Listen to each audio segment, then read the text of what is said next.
Mysterio Sam Squatch here. MLH, I'm gonna get you if it's the last thing I do. I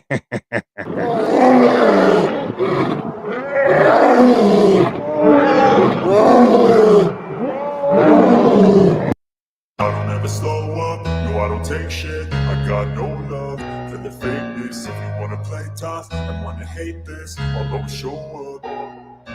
I don't ever slow up, no I don't take shit. I got no love for the fakeness. If you wanna play tough and wanna hate this, I'll always show up and make a statement. I don't ever slow up, no I don't take shit. I got no love for the fakeness. If you wanna play tough and wanna hate this, I'll always show up and make a statement. Everything I do so instinctive and so passionate. Every word I move so descriptive like an adjective. I got a vendetta against people who patented being negative when you should be getting after it. I got facts over tracks, this and that, spitting slow, spitting fast. I could roast, I could gas, think I'm okay at last, but I don't know if that can erase all the past. And the pettiness, a reflection of the emptiness. Hilarious, you think you're worth my time, you're delirious. Mysterious, because you hide behind a fake exterior. Inferior, you know I'll always be a bit superior. Get off of me, this ain't no humble brag. I want you to hear words, you can say them back. I want you to feel free from the chains at last, and to believe in what you got, it was built to last, yeah. Now that I've been put through hell, I never got anyone's help. I had to do it all myself. I don't ever slow up, no I don't take shit. I got no love for the fakeness. If you wanna play tough and wanna hate this, I'll always show up and make a statement. I don't ever slow up, no I don't take shit. I got no love for the fakeness. If you wanna play tough and wanna hate this, I'll always show up and make a statement. Gonna learn the consequence of being incompetent. Mental health is confidence, dreams into modestness. I'm not here to save the day, that's for you to take away. I could play a million mind games, but instead I say something not illogical, something that is topical. Rub it on and watch it go, make yourself unstoppable. Dreams are irresponsible, but they're always possible. If you just believe, you could be so remarkable. Thoughts in my head, a collage and they spread. I'll be great one day, going off of my meds. No, I'm not giving up, no, I'm not giving in. I will make it to the top, taking off in the wind. I gotta make it, I'm saving every day to taste it. I'm patient, but my mind, it can hardly take it. I'm chasing a dream that I've had for several ages of vacant. Modern kingdom for the taking. Now that I've been put through hell, I never got anyone's help. I had to do it all myself. I don't ever slow up, no I don't take shit. I got no love for the fakeness. If you wanna play tough and wanna hate this, I'll always show up and make a statement. I don't ever slow up, no I don't take shit. I got no love for the fakeness. If you wanna play tough and wanna hate this, I'll always show up and make a statement. I don't ever slow up, no I don't take shit. I got no love for the fakeness. What are the humans doing?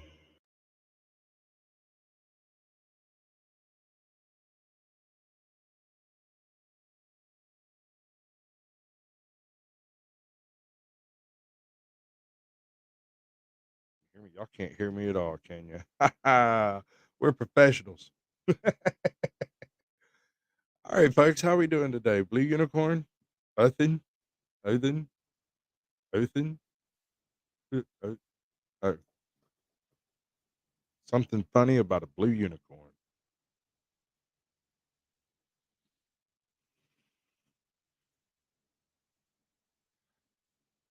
The best part of Blue Unicorn is he is mountain fresh.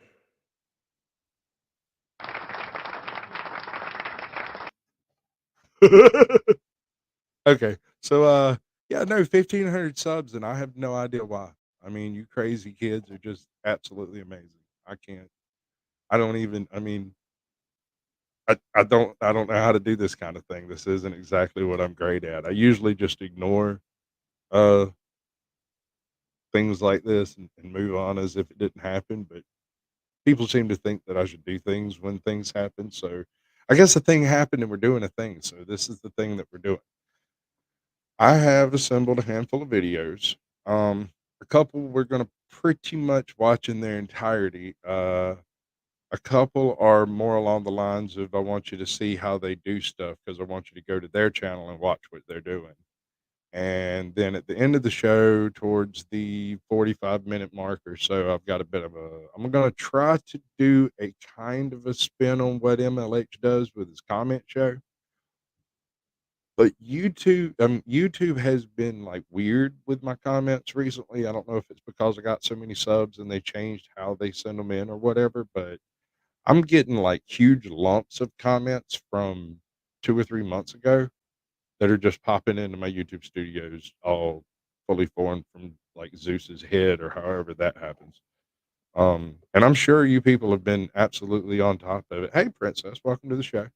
We got Captain Caveman. Let's see who we got here. Let's do it. Let's do it. Let's do it right, like we used to do it back in the day when we were actual professionals. You know, it's weird. The most amazing part of doing all of this. About 2 minutes before I went live, I thought I was going to have a freaking heart attack. Suddenly, I'm fine. It's like ice water running through my veins, and I don't know where that comes from. I really want to hide behind my sunglasses some more, but I'm not going to. In fact, in a little bit, I'm probably going to turn off that bright ass light, or at least turn it down, and we're going to get a little bit more intimate. You know, like oh man, it just reset on me. That's not the way that's supposed to work. This is a Sasquatch stream. You know how I can tell? I can't do anything right. Let's see. We got Heather Holt who gets the gold. Good to see you. We have MVTV who's talking about bootleg copies of My Little Pony snuff films. Who says they're bootleg? That's my question. Now, Snarkus ass came in with a joke, and it tickled me something pink. Let me tell you. So, right, two goldfish in a tank. One says to the other, "Hey, bud, you know how to drive this thing?" Now, you're thinking an aquarium tank. That's not what we're looking at here. It's like a Sherman, obviously. Made me giggle something big time. We got a Jeffco Accountability Washington, I believe that is. WA. Might be more to it, and I just can't see it. Work Lions in the house. Good to see you, bud. Blue Unicorn. You are mastering your new recording so you cannot stay long. Dude, we want every second you got, bud. Okay, we did the saying something. Andrew Langlis, Langlois, Louise, Louis, Langlois, Langliers. That would be nice. You could come and eat the past out from under me. That would be fantastic. Welcome to the show, bud. Good to see you. Workline's doing that thing he does with the smoking auditor. You know how they are. Captain Caveman's in here. Princess OPD. Her cat is 17 years old. Now, I want everyone to know that before it becomes an issue, because sometimes it does. El Chefe. Good to see you, bud. I think that's everybody, and you mostly you. Wait, what did I miss? A lot of doing. Oh, okay. Yeah, y'all are conversating. That's cool. All right. So I've picked up a few new channels, and they're not all potential guests because some of them are in completely unreasonable time zones, and they are either going to explode really quick, and I don't expect to catch them before they turn into like million sub channels, or they're pretty much antisocial, haven't done face reveal type folks, and they're really really hard to get interviews with. The best I've been able to do so far, and I did this really early, was Hammerson Peters, who, as far as I know, still hasn't done a face reveal. Um, he did a recorded response. In fact, I should probably bust that out sometime later, and we'll just go through that whole thing again because he's uh he's an interesting character. I really dig his channel. I should have linked it to this. I didn't think I'd be going off on that like that, but this is my bud Ardent, and he has a few things he'd like to say. Um, and you know how much I love people who like to say things. So we're just gonna let him say it. Oh, you're not gonna do it.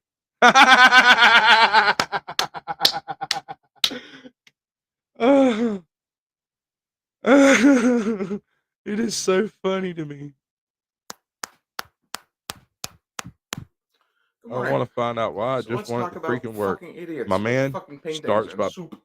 Wait a second. Hold on. Let me back that up. My man starts out by beating the camera with a cigarette. Good morning. So let's talk about fucking idiots with fucking paintings and soup.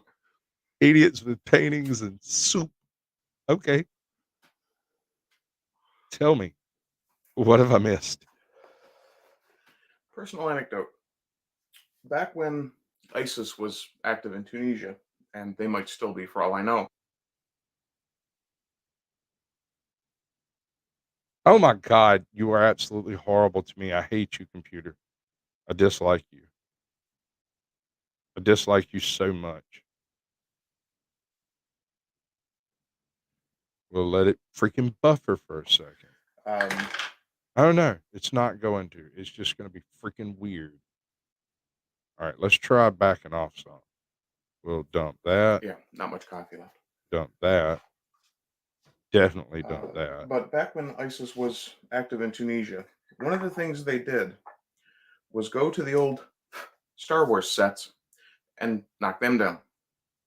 Now, it had only been a couple of years that I'd even known that those sets existed, and it had immediately gone onto my bucket list for a trip to take because that was a very formative part of my childhood, Star Wars. I'm still a Star Wars geek. I just hate the new stuff. But Hey, Danny. I'm going to drop a link here in a little when I bit. Try to learned that avoid the ISIS prawn had bombers gone out because of they their suck. way to destroy a Hollywood set, I was a little outraged. More, I suppose, nonplussed, kind of like, huh? Hey, Why would you Zen. bother? Welcome to the show. But I Nicole? understand the Good to see cultural you. imperative with ISIS. Or am I saying that wrong? I bet I'm saying What that I didn't wrong. understand was that later they started blowing up other things that were historically significant and far more historically significant. Things like statues that were thousands of years old or pieces of art that were created before ISIS's ascension. Um, if I remember right, and I may have this wrong, but it seems to me that they also I hope blew it's up good. Abu I hope you like it. Simbel. I Hope it may have works. that wrong, and I'm going to go check. You can sample it, and then I'll Okay, sample it yours, looks and like you I had it sample wrong mine about back, Abu and we'll make Simbel. a It was little. the Arch of Triumph in Palmyra, What do they which call was it? 1,800 years old. Not exactly ancient, but damn close. Actually, may very well be in the ancient category at that age.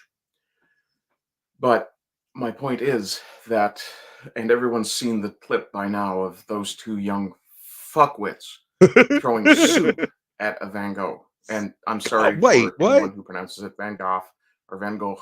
I don't care how you I don't say do it. that. That's It's horrendous. Van Gogh. I'm Are we going to be North American. permitted to string these guys up? Because We're at bastardizing people, and that's by God, I impermissible. intend to That's a honor that tradition. masterpiece. But I mean, I would these say that's assholes, like and something, but there's it's no better. exactly like throwing soup on a Van Okay, Gogh. there may be a better descriptor. Useful idiots. This was a Just Stop Oil attack. That's eco-terrorism. Will they be prosecuted as terrorists? Of course not. But if it was ISIS blowing up the Tower of London, absolutely they would. Sorry, different scale, same crime. I don't think anyone was injured by the Chef Boyardee tossed at the SpaghettiOs that were tossed at The the people Van who Gogh. would do shit like this are fanatics. Except, you know, You can say, oh, whoever owns it. they're not religious fanatics, ardent. Yes, they are. It's a pseudo-religion, not a cult, but definitely an ideology Or that is making its adherents be. I think it becomes a cult when you start standing around chanting, adhering to a new religion. and they do that. And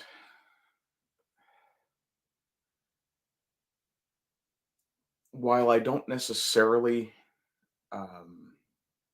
advocate the position of just leave them there until their hand falls off, or leave them until they're It's too much. It can't do it. Can't take any more, Captain.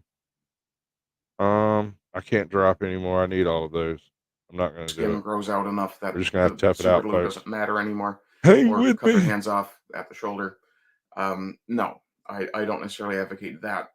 What I do advocate is putting them to work for the museum or the government or whatever community they harm, um, and What's up, making Truth? them pay Good to see off you. the cost of whatever damage they actually did do. Now, in the case of that Van Gogh, that's somewhere in the region of $75 million. He's a Yeah, newfie. It could be any number of I things, have bro. no problem whatsoever. You know. Hey, Truth. Welcome to the show, brother. I sent you a link on one of our various messaging apps that are strung out across like 19 different platforms. I'm sure it's out there somewhere. Uh, thanks. Thank you too, and thank you, Andrew, and thank you, Jeff Co, and you too, and even you. Yes, you. You're the one. And that guy over there that hasn't subscribed, I want you to go poke him and tell him that Sasquatch sent you. He has no idea who I am, but it'll make me giggle. Actually, it'll confuse the hell out of him, and that will make me giggle. That's how that works. A lot of something. Yeah, probably. You're just going to refuse to function at all, huh? Because you Saying, hate yeah, me. make those cunts That's work so it off. weird. It only does it when it's on the And there's a same couple of reasons screen for that that. it's on. One of which being my attitude towards prison reform. You take people and put them in a cage, they're not doing anything useful other than becoming more angry. Yeah, there are some people who deserve to be caged, who need to be caged. But by and large, I think most offenders should be put Yes, to work. you. Or You too. Maybe it's me talking that does it. Let's see. given some form of corporal punishment and released. Now, would I suggest caning these two young women? It's an option. I'm not going to lie, I think that is a fair potential option. They should be taken out in the square and caned a couple of times, maybe 6 or 7 apiece. But jail time? No, it's a waste of time. All you're doing is proving their point for them.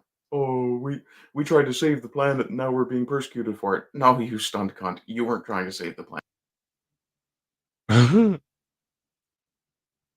You were destroying something priceless to shock people into paying attention to your message.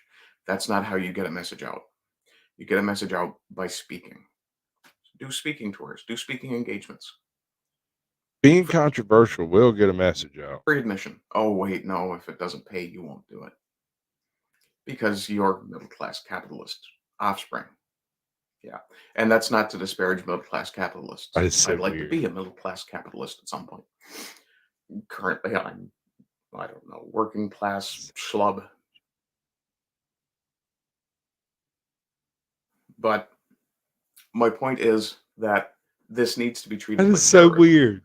And if not this, certainly the other story that was less prominent this week because it was less shocking.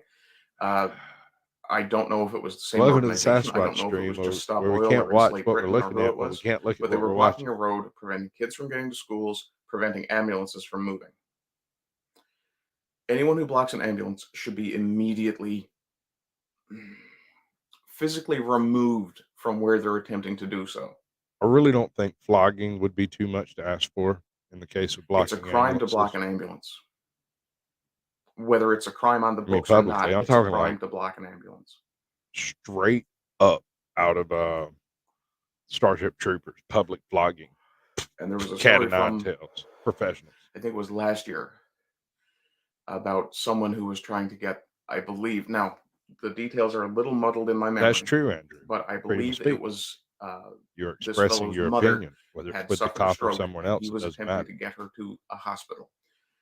And because of this eco-terrorism, and I won't call it anything else, it's eco-terrorism, it's violence against the public to proliferate a political position. If that's not the definition of violence, or sorry, terrorism, I don't know what is. Or to achieve a political end, sorry, if we're going by the textbook definition. But in any event, these people should be charged as terrorists. Doesn't necessarily mean they should be punished the same way we punish most terrorists. But one has to take into account the scope of the crime. All they really did here was property damage. So they should be made to do community to the service and tune pay of out the like property what, damage. $76 Even the million frame or something. on that image, That's a Van on Gogh, that man. painting, sunflowers, could be as old as sunflowers and damn near as valuable. is he And going off about the being a frame? woodworker, it really pisses me off when I see people damaging old woodwork. Someone actually put heart and soul, blood, sweat, and tears I into love that it. product, and you're going Oh, to I destroy love it? Yeah, no. I have no sympathy for you. Oh, but it's just a piece of wood. So is the crucifix, the cross that Jesus was on, assuming it actually happened, assuming Okay. it actually existed. Would you throw tomato soup on that? Well, if you're the type of person to say yes, then you're an asshole, atheist or not. But we really need to Oh, the book's excellent. start treating these people as terrorists. And the Not audio treating them as version on nuisances. YouTube is They're not. fantastic. They've gone beyond that point. We need to treat people who dress in the black bloc outfit. They need to be treated as terrorists. Which They've one? enrolled terrorists in quite a few This guy? jurisdictions. He's a newfie. If you They're don't not know being treated that newfies, way. he's a newfie. Yeah. No, this is normal behavior. He's good. I Newfie. think that's good for now. Anyway, I hope you're having a good day. Don't forget, like, subscribe, comment, share, subscribe, star, donate, all that good shit. I have product on my getter. He's got One product stuff. at the moment. I got him I will be scheduled for next doing week. some photos for some new products I have, keychains, the cutting board I talked about. I'm trying to get him to make little YouTube keychains, little YouTube button I think that's it keychains. for right now. I do have a couple of projects If still he'll going, make 2 dozen, I might buy but them all. I don't know that I'm going to finish them before it gets too cold to continue working on them. I don't know if you can see it or not, but my breath is actually steaming, even sitting here in the shed. Yeah. So there's that. Welcome to the show, bud. At, I believe it's 10:30 this You morning. might have got a Newfoundland link. I don't know if the I Sultans sent of you Chatelet. one. It's in the I sent a description. bunch of people links. I put things in the description text so I don't have to remember them. What's There's up? only so much room in this dome. You want in time? New got info nobody in, up here old with info out. What are you going to do? But yeah, come check out Sultans of Chatelet today. My live stream tomorrow. Hold up. Big, bald, sexy man like you probably shouldn't be threatening me with a good time, son. One of us is going to flinch. I guarantee it.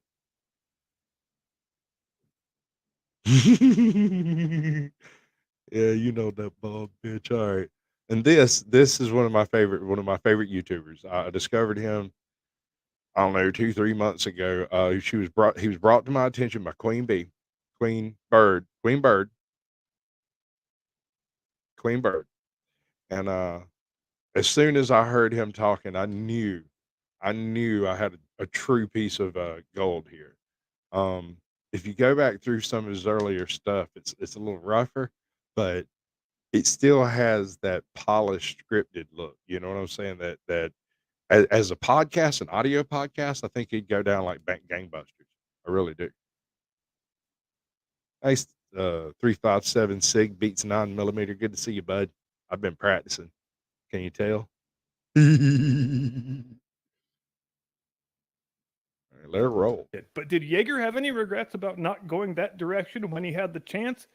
Hell no, he didn't. And therein lies the difference between principle and posturing. When you don't lose something in the bargain, or even run the risk of losing something in the bargain, you're not standing on principle. You're just cosplaying as somebody who stands on principle. Which brings us to the young, gentle lady from the New York 14th District. And a piece of video from yesterday that you may have seen, a pretty delicious piece of video, wherein Alexandria Ocasio-Cortez was speaking at a town hall that was attended by shockingly few people. And she got loudly heckled by a couple of people in the room.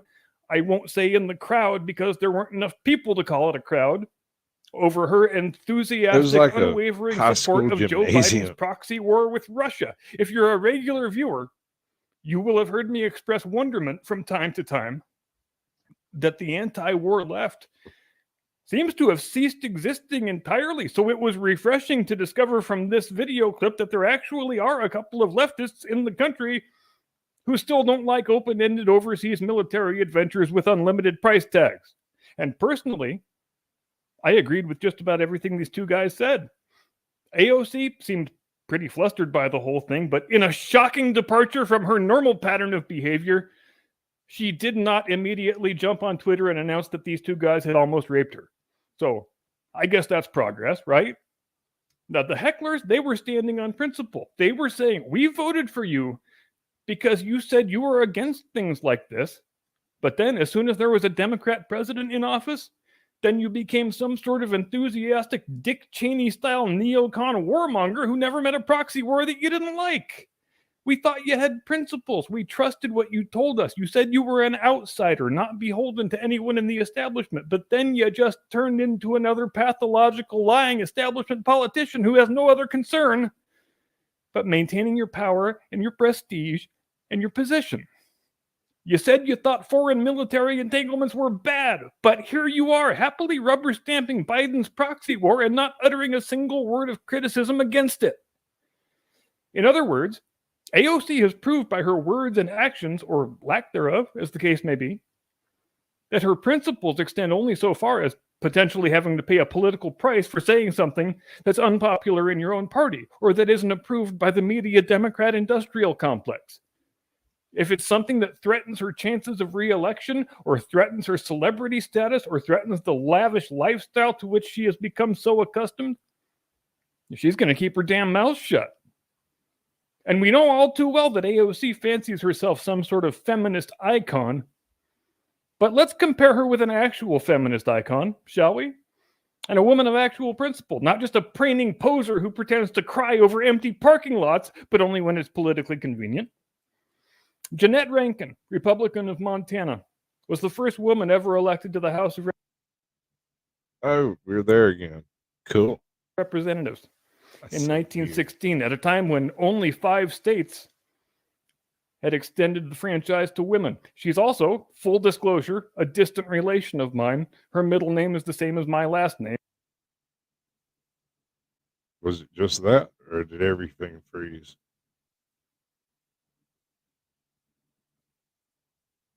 Okay, I think I'm still functional. All right. There's some kind of conflict between this. Now, Jeanette this Rankin, window she was a catch, staunch, window very capture committed thing and pacifist. She was OBS against all does not wars, like it. all the time, and she made no exceptions for anybody or anything. Just a couple weeks after she takes her seat in Congress, I gotta do some jury duty in between now and December. Not exactly sure when. the Germans sink the Lusitania, killing 123 American passengers and making it pretty much a foregone conclusion that America was going to enter the war as an active belligerent. A total of 50 senators and House members voted against the resolution declaring war on the German Empire, and nobody took more heat for it than Jeanette Rankin did. In editorial pages all across the country, there was all the sexist abuse that you might imagine. There it is. That is so weird. Well, see, this is why women shouldn't hold political office, because they're so weak and spineless and cowardly. Which was quite the ironic position to take, because in standing on principle, as a freshman member of Congress and the first woman to ever serve there, she was doing the exact opposite of being weak and spineless. She had just barely arrived in town, and she knew that by taking this stance, she was going to open herself up to a great deal of hatred and vitriol, and she may well be signing her own political death warrant when her career had only just begun. We don't talk about this much anymore. I swear to you. But there were a series of good arguments. It is a for why visual we ought flaw not to declare between war on Germany. that window First, and my OBS. The Lusitania was a because I can look vessel, at anything not under the sun one. except for and when that the Germans video declared while that they it's were playing. going to commence unrestricted submarine warfare in the Atlantic, their government ran full-page ads in every newspaper. What's up, John? Good to see you, bro. Saying, "Fair warning: if you set sail in a British ship, we will sink it, and you may die." Moreover, the British were bound by international law not to be carrying munitions and war materiel aboard civilian vessels, but Lusitania was carrying quite a lot of munitions and war materiel, as it happens. Meanwhile, back in Montana, the political powers that be decided, We cannot leave this in the hands of the voters. We have got to get rid of this female traitor that we stupidly sent to Congress. And so they chose the reliable, time-tested strategy Good to see you, of brother. gerrymandering her out of office. When she had been elected in 1916, both of Montana's House seats were at large, the same way Wyoming still is. So there were no districts per se. They had a single election, and the top two finishers were the winners of the seats. When the 1918 election rolled around, in order to make extra sure they got rid of Rankin, Montana changed everything around. They said no more at-large seats. We're going to have 2 districts now, and we're going to give Rankin. Oh, come on, Truth. Ain't it my patriotic duty to my community to do the whole jury duty thing honorably? But let me tell you, dude, there's not a whole lot to it. I'm sorry, it's not going to go great because this is a small town. There's like a 97% chance that I know anyone that's going to end up in front of a court in town. So unless they're from out of town, and that's less likely, but I don't know. So like there's a decent chance that I'll be skipped right through. Last time I landed on the very first one and I didn't know the guy, never seen him before in my life, didn't recognize anything about the case until I realized later I had gone to that store the night it got robbed. I wasn't a witness, nothing like that. I just happened to show up like 5 minutes after it happened.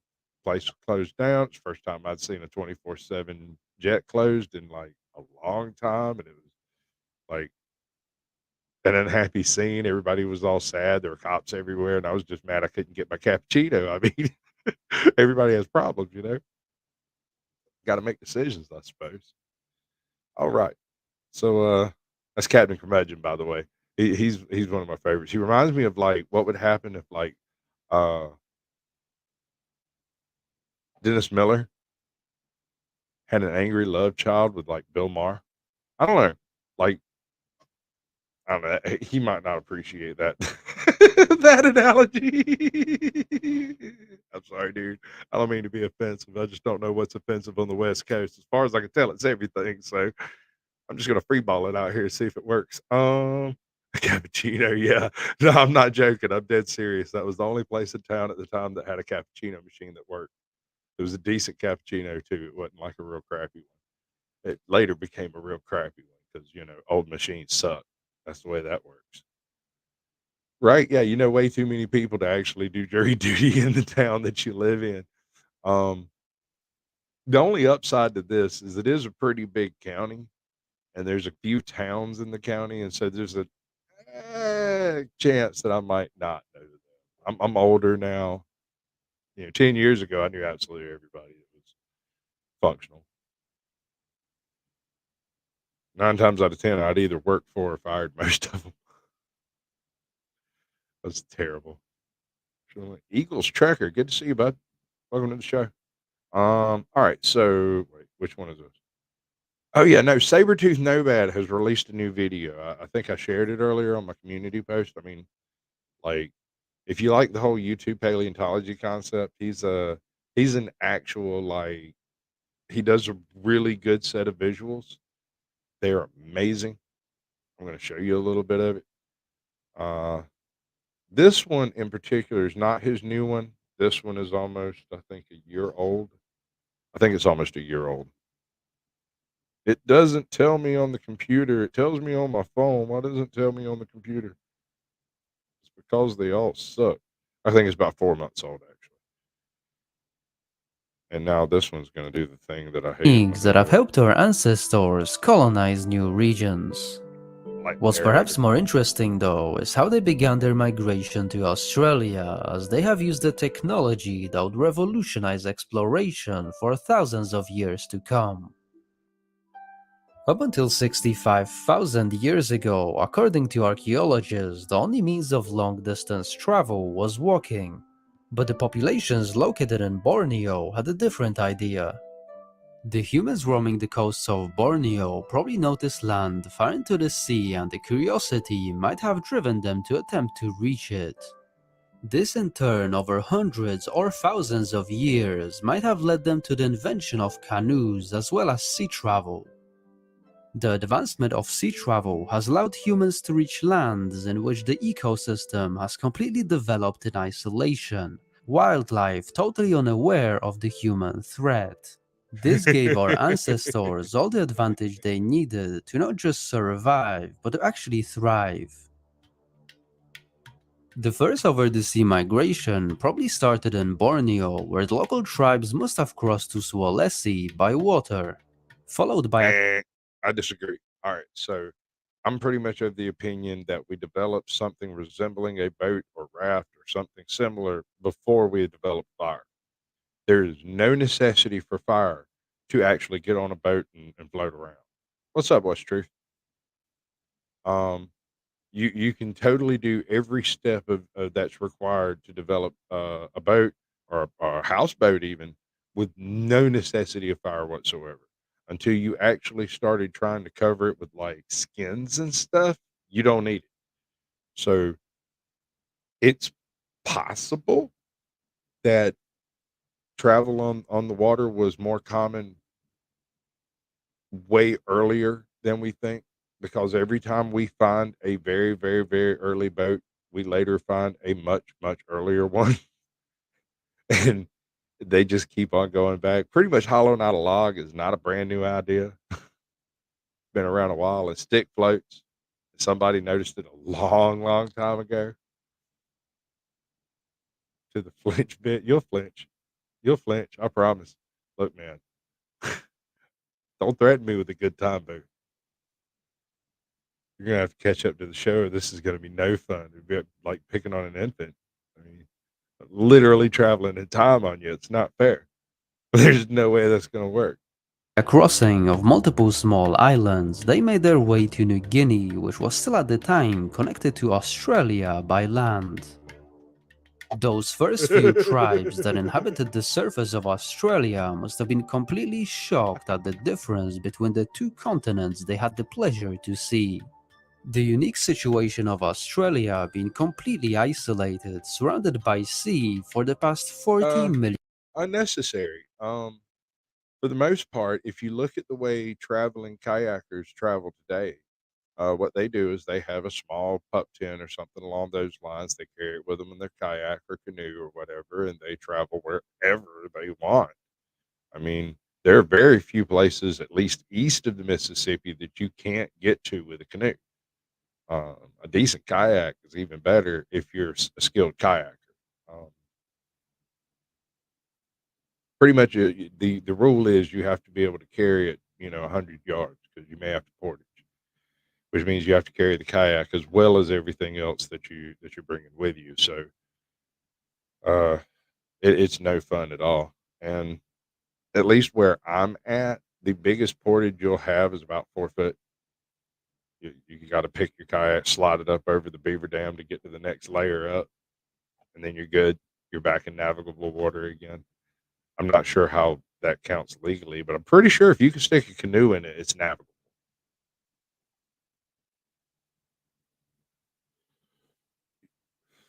You're a skilled kayaker, last name backer after all. All right. I've I once sunk a kayak. Uh, it wasn't intentional, and I wasn't in it. Um, it was just a case where I absent-mindedly touched it, and it floated off down the thing, and it sunk. And I was like, "Oh well." I said, "Oh well." Should have tied that son of a bitch up. Is all I gotta say. I mean, I wasn't like I tried to sit on it or nothing. I just touched it. It was just like my leg hairs. That was all that got it. It's supposed to function right. Years enabled the ecosystem to develop in a very unique way.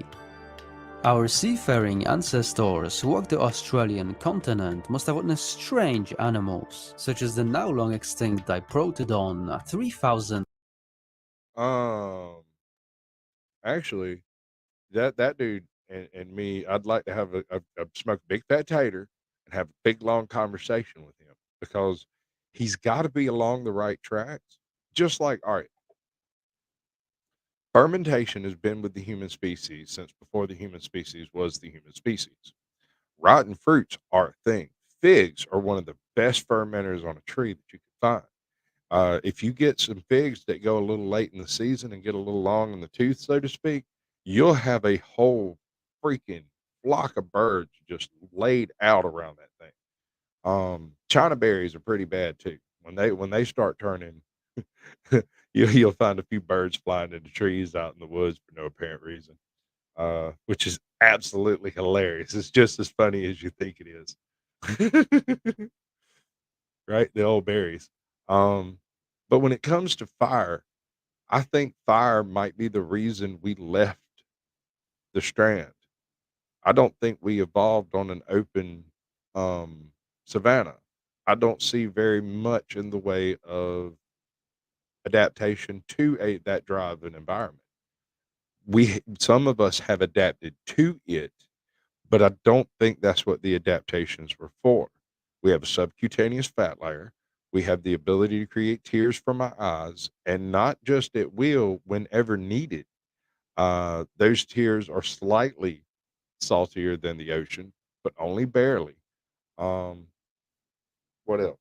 Oh, we concentrate salt in our urine, which is another thing that generally is a marine mammal type thing. We create a sebaceous oil over our skins, and if you spend a lot of time in salt water, your sebaceous glands actually produce a thinner type of this oil, and you become literally hydrophobic. Your skin doesn't actually absorb water when it's salt water. Uh, all of these adaptations point towards a close relationship to the strand, to the tidal zones, and not to the open savanna.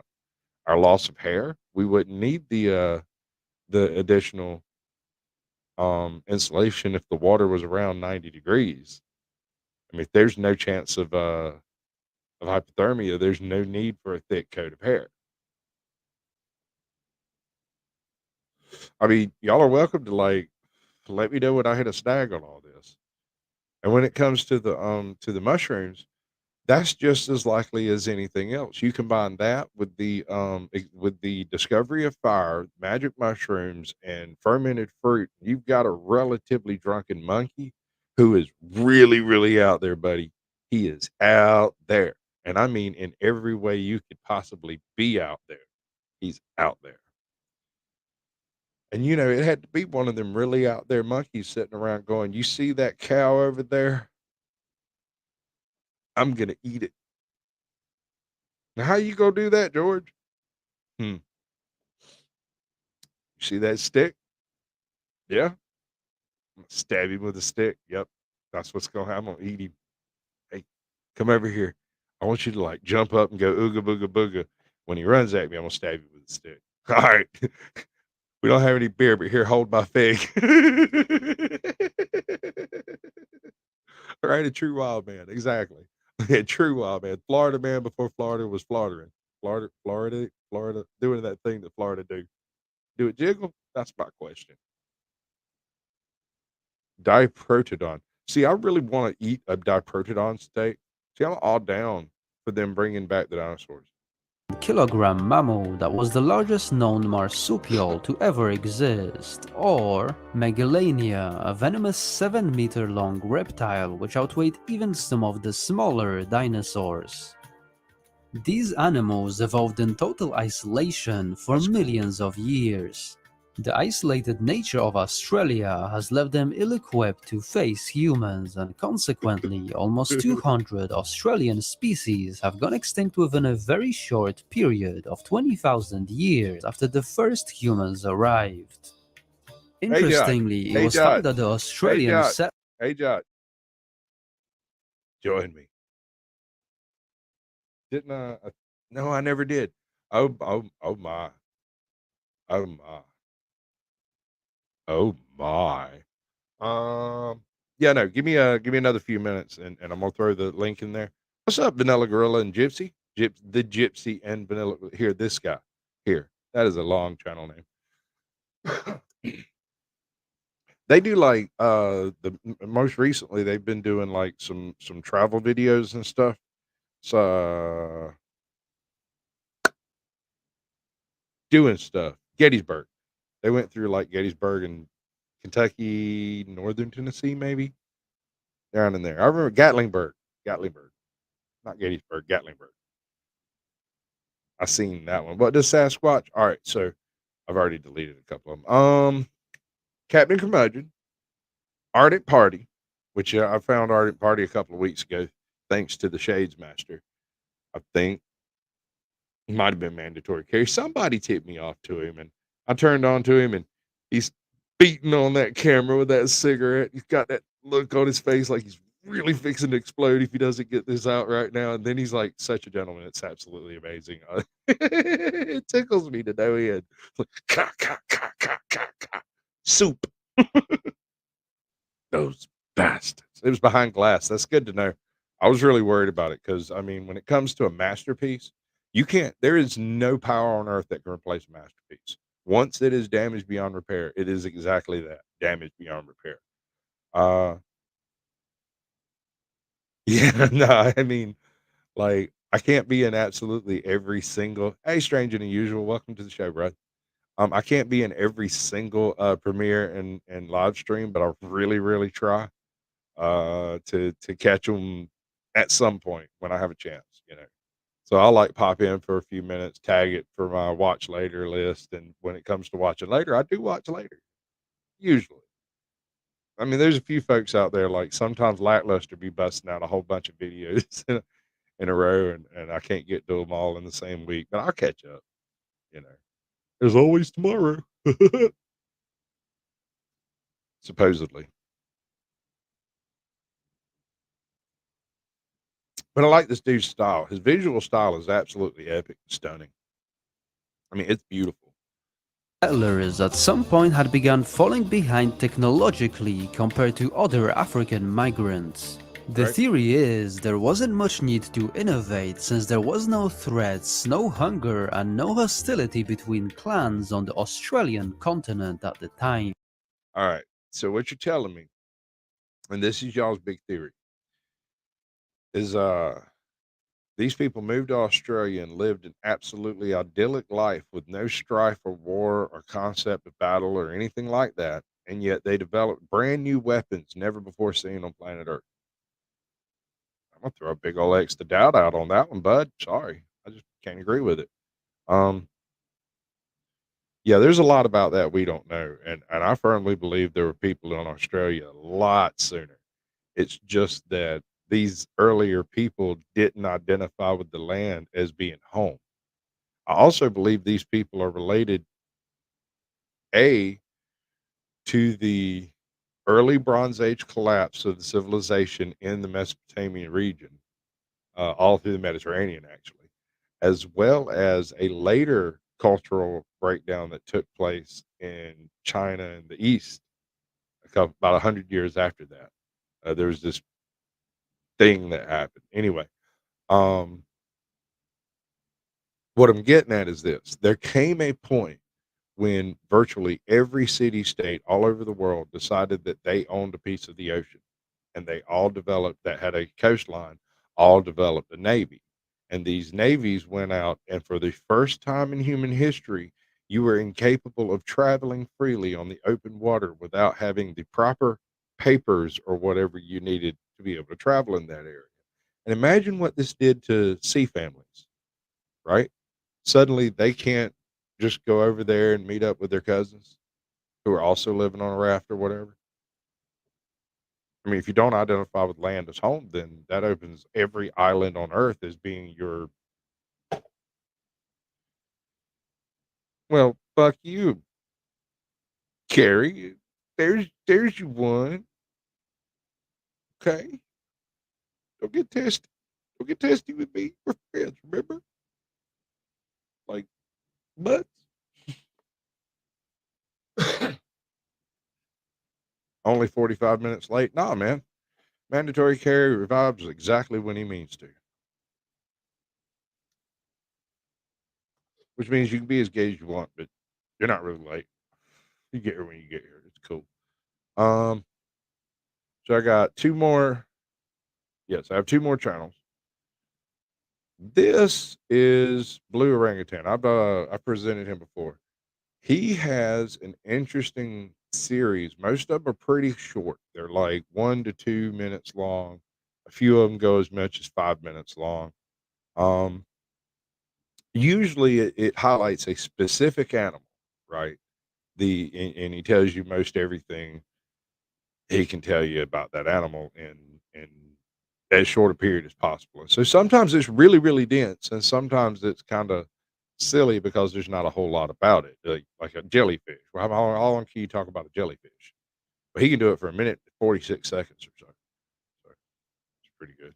If you'll be asked about fluffy pets, you would probably think of a Persian cat or a Maltese dog, which are And this is fun to blue be around orangutan. with. But do you know that there's one Oh, so fluffy fluffy. animal that you can find in I the Swiss just want to Alps that is die. dubbed the Sorry. fluffiest sheep breed ever? The Valais black-nosed sheep has existed since the 15th century. You So will find the fluffy. black-nosed sheep in the pastures of the canton of southern Switzerland, also known as Valais, the Swiss region where it got its name. This cute and fluffy dog-like sheep is adored for its calm and friendly nature, which is perfect for domestication. You will recognize the black nose for its What's up, thick, Boa? white curls of wool that covers its large framed body. It has a distinct appearance that makes it a rare breed of sheep. You won't mistake it for other sheep breeds because it has a noticeable black nose, which apparently screams its name. Both male and female black-nosed sheeps have helical or spiral horns, and despite being short, it has a relatively long and straight back that's stuffed with strong muscles too. The rams can weigh up to 125 kilograms, while the ewes can be as large as 80 kilograms. Its wool grows so generously that it has to be shorn twice a year to achieve the sheep's optimal health and maintain good quality. Oh, bother. It's doing that thing it does when it does things. I don't like it. Of the wool. Its fleece is also fast growing, and you can see its wool piling up again in It's no so time. cute. Meanwhile, the black-nosed sheep is also used for meat, and it's as delicious as the other commercial meat breeds in the market. It's also proven to be healthier than other sheep breeds, containing 50% less size. fat, and would be a promising choice Definitely. for health-conscious meat eaters, thus making the Little Valais marinade. black-nose a lucrative Soy choice sauce. for breeding and domestication. As a matter of fact, a single black-nosed sheep can cost between $7,000 and $25,000. Personally, I would rather Wow. buy a Valais black-nose as my pet sheep for personal fluffy comfort, their tender nature being highly intelligent Alright. and calm. So that's my Makes them goal. easy to care for and be around. Due Hold to on. its increasing popularity, Hold the up. Valais I want to get I want to get a cash app. I want to get a cash app. Buy one of those sheep. Train him like a dog. Fetch, find truffles, and whatever other useful shit he might do. Maybe maybe he could be a search and rescue sheep.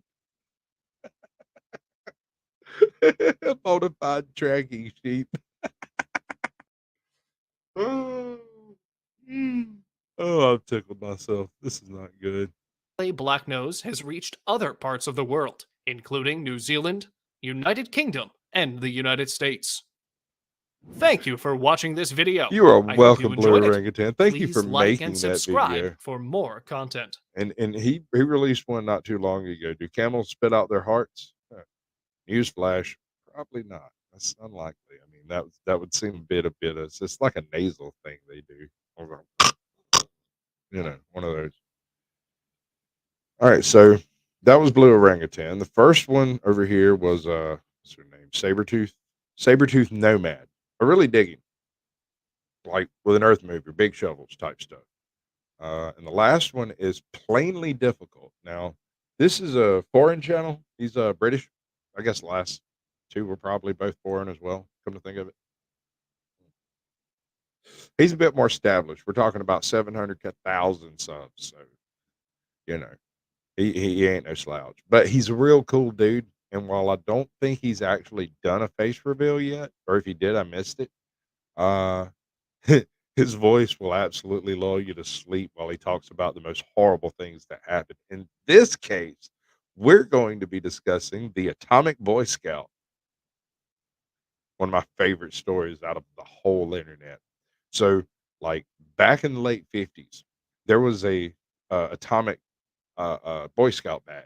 You could get a nuclear badge. You basically had to do all of the necessary things to prove that you knew how to safely handle such shit, right?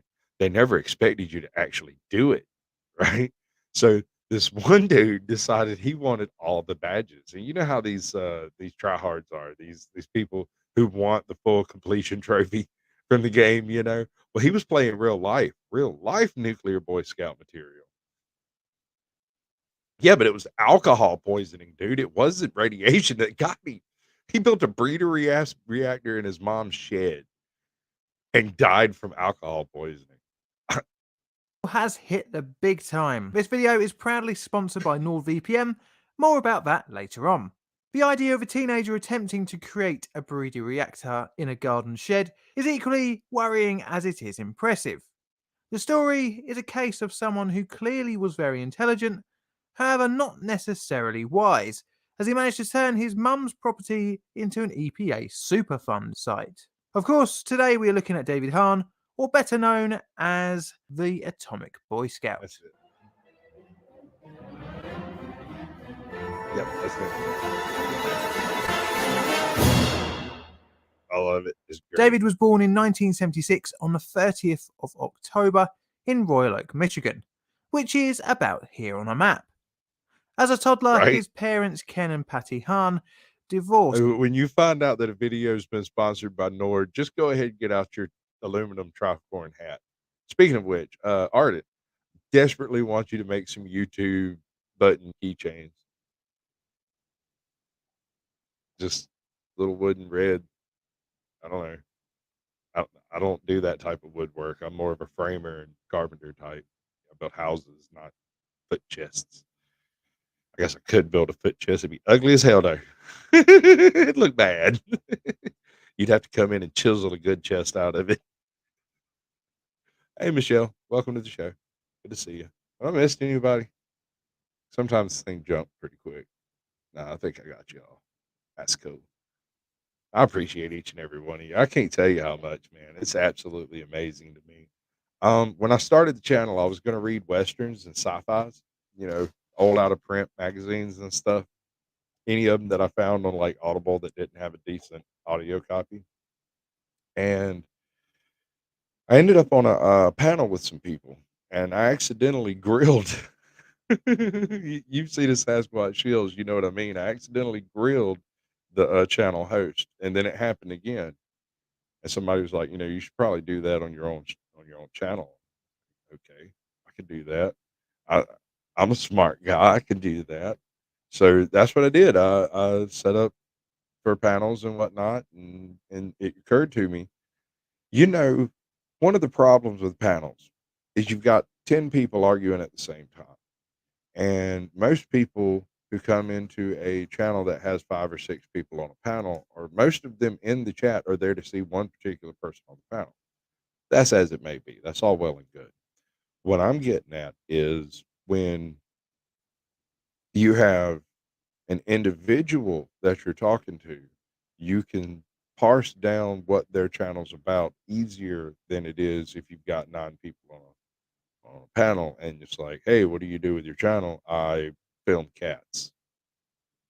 I film cats. That's what I do with my channel. I film cats. That's admirable. That's fine. It may be great videos. Hey John, welcome to the show. Cammed up caveman, good to see you, brother.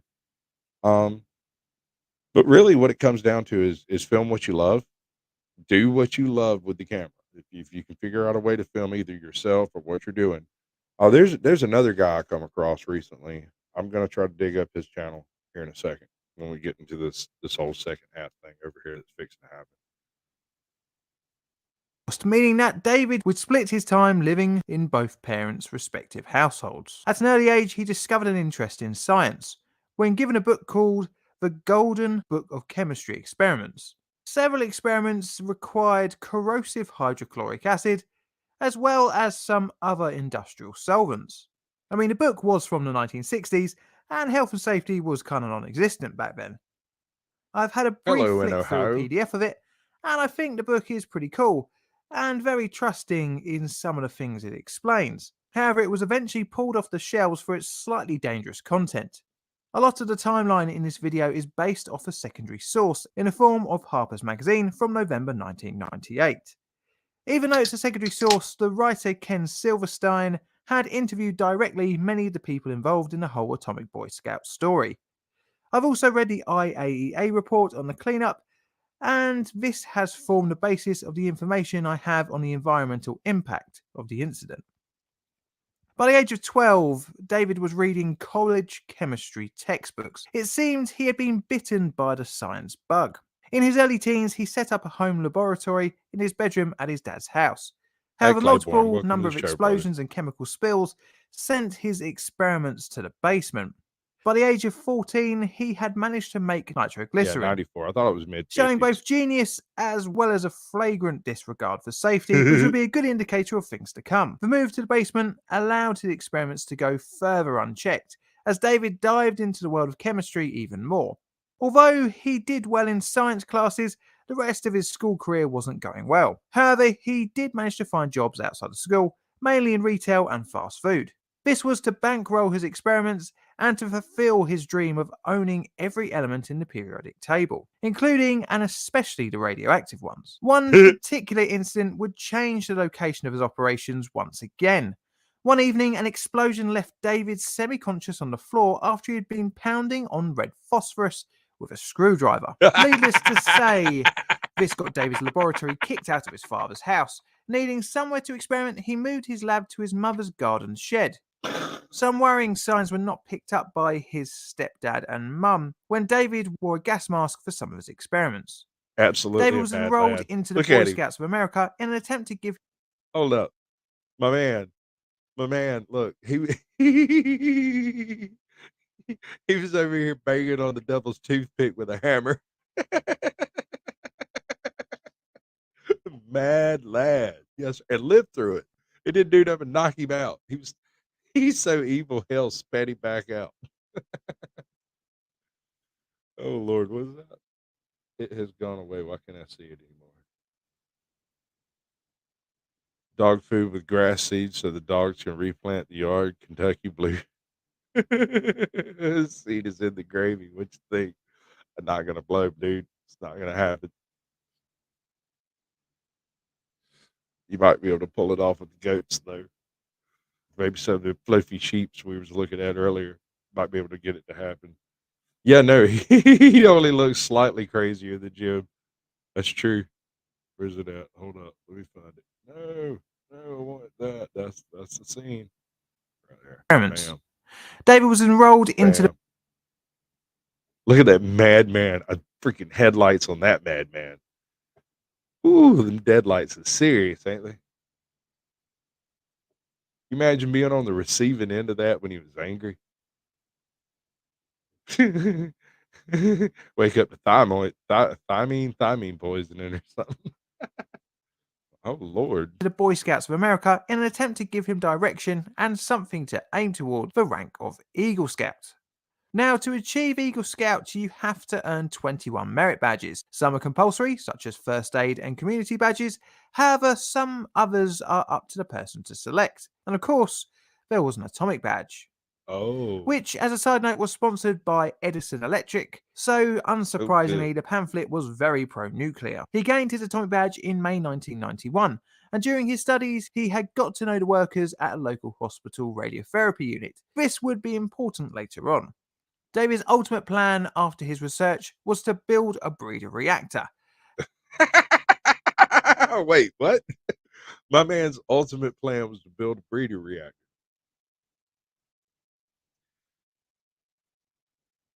No, please, no, God, no. However, this was a rather far off ambition at this time, due to him not having any plutonium or uranium to hand.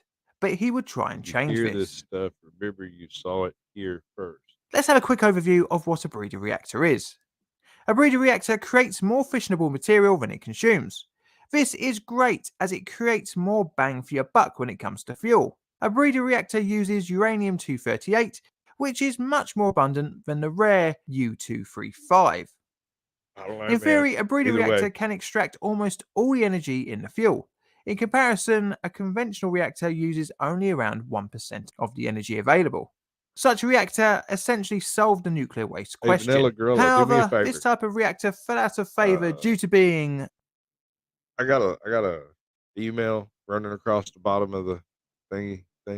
Let's get us a date together sometime next week to do an interview. That would be awesome. Because I mean, come on, that's like a meeting East meets West kind of situation. The Caucasian Sasquatch and the Vanilla Gorilla. We shall call him Honky Kong. All right. complex to operate. Plus, in most cases, the type of coolant used is a liquid metal instead of water. This is because water would act as a moderator, slowing down the neutrons, and this type of coolant can become dangerous when exposed to moisture. The first step would be to build a neutron source and see how far he could go from there. He planned to build what he called a neutron gun, to bombard isotopes with neutrons.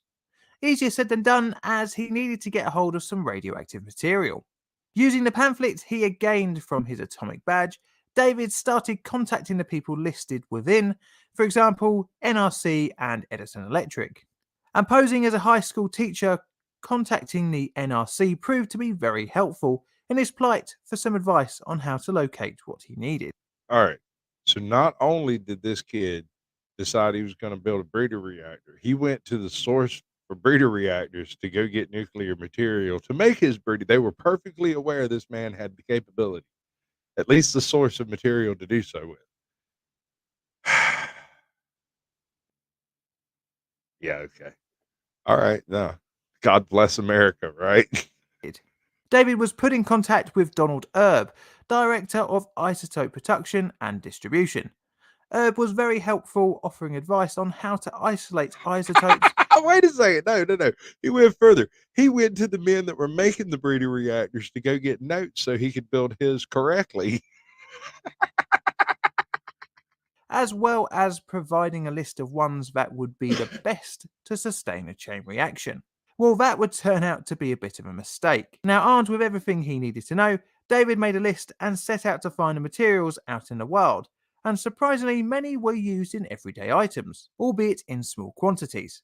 But that wouldn't stop Mr. Hahn. Now, our friend AM241, which was featured in the Atomic Man video, was one of the isotopes on David's list. And if you remember from my previous video, that AM241 is used in smoke detectors. Whilst we're on the subject, if you haven't yet, check out my Harold McCluskey video, aka The Atomic Man. Uranite contains U-238 and U-235 in small quantities, a naturally occurring black ore with deposits in North America. Radium-225 is found out in the wild, so to speak, on old glow-in-the-dark clock faces and hands. The reason why they are in old style clocks and not modern ones is that the people who used to paint on the radium tended to die of cancer. And because of this, it was phased out of use There's a link for up there if you're less interested. deadly glowing chemicals. I'm thinking I should cover this in a future video. Let me know in the comments. Thorium can be found in certain types of gas lanterns. All right. So he was not only brilliant, but also very clever in his gathering of resources. He went to the proper sources to get the resources, to get the skills that he needed, and then went to the proper sources to get the resources he needed by buying a whole bunch of things that had just a tiny bit in it. Have you ever seen the channel Nile Red? He does a whole bunch of these like really super technical, like lab experiments, puts them on camera and watch the whole process. It's pretty. You're gonna have to give me some kind of super secret signal. All right, that's good enough. What's up, bud? Hey, You want me to leave you backstage for another minute? I'll just eat while you're talking. Oh, gravy. Just I'm fix starving to death. I'm eating a Big Mac. the Big Mac attack. Welcome to the show, bud. How are you? Were you familiar with the story of the Boy Scout radioactive Boy Scout? No, I'm familiar with radium when they used to hire women to paint clock faces. and they'd lick the brushes. Yes. Yeah, keep them sharp. All right. Well, this kid, he gets it in his head that since the Boy Scouts offer an atomic merit badge, and he didn't have to do none of this for his atomic merit badge. You understand? All he had to do was prove that he knew all of the radioactive elements and how to protect from them. Period. That was it. Instead, he decides to build a breeder reactor. And after playing with some red phosphorus, he blew himself up with a hammer because he's an absolute mad lad. And that stuff's the devil's toothpick. It's Satan itself, man. It's unstable stuff, bro. Oh yeah. And so that's about where we're at. I was listening to a little bit of it, and I thought it was pretty interesting.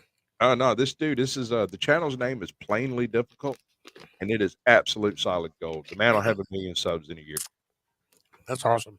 Which again is readily available to find, especially for a Boy Scout. However, with all the isotopes listed, each item only contains a minute amount.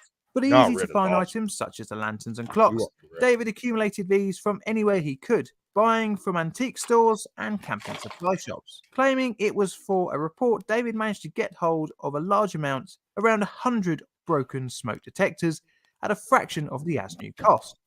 Once he had collected what he thought was enough AM-241, he made a ball by heating it up with a blowtorch and placed it inside a block of lead.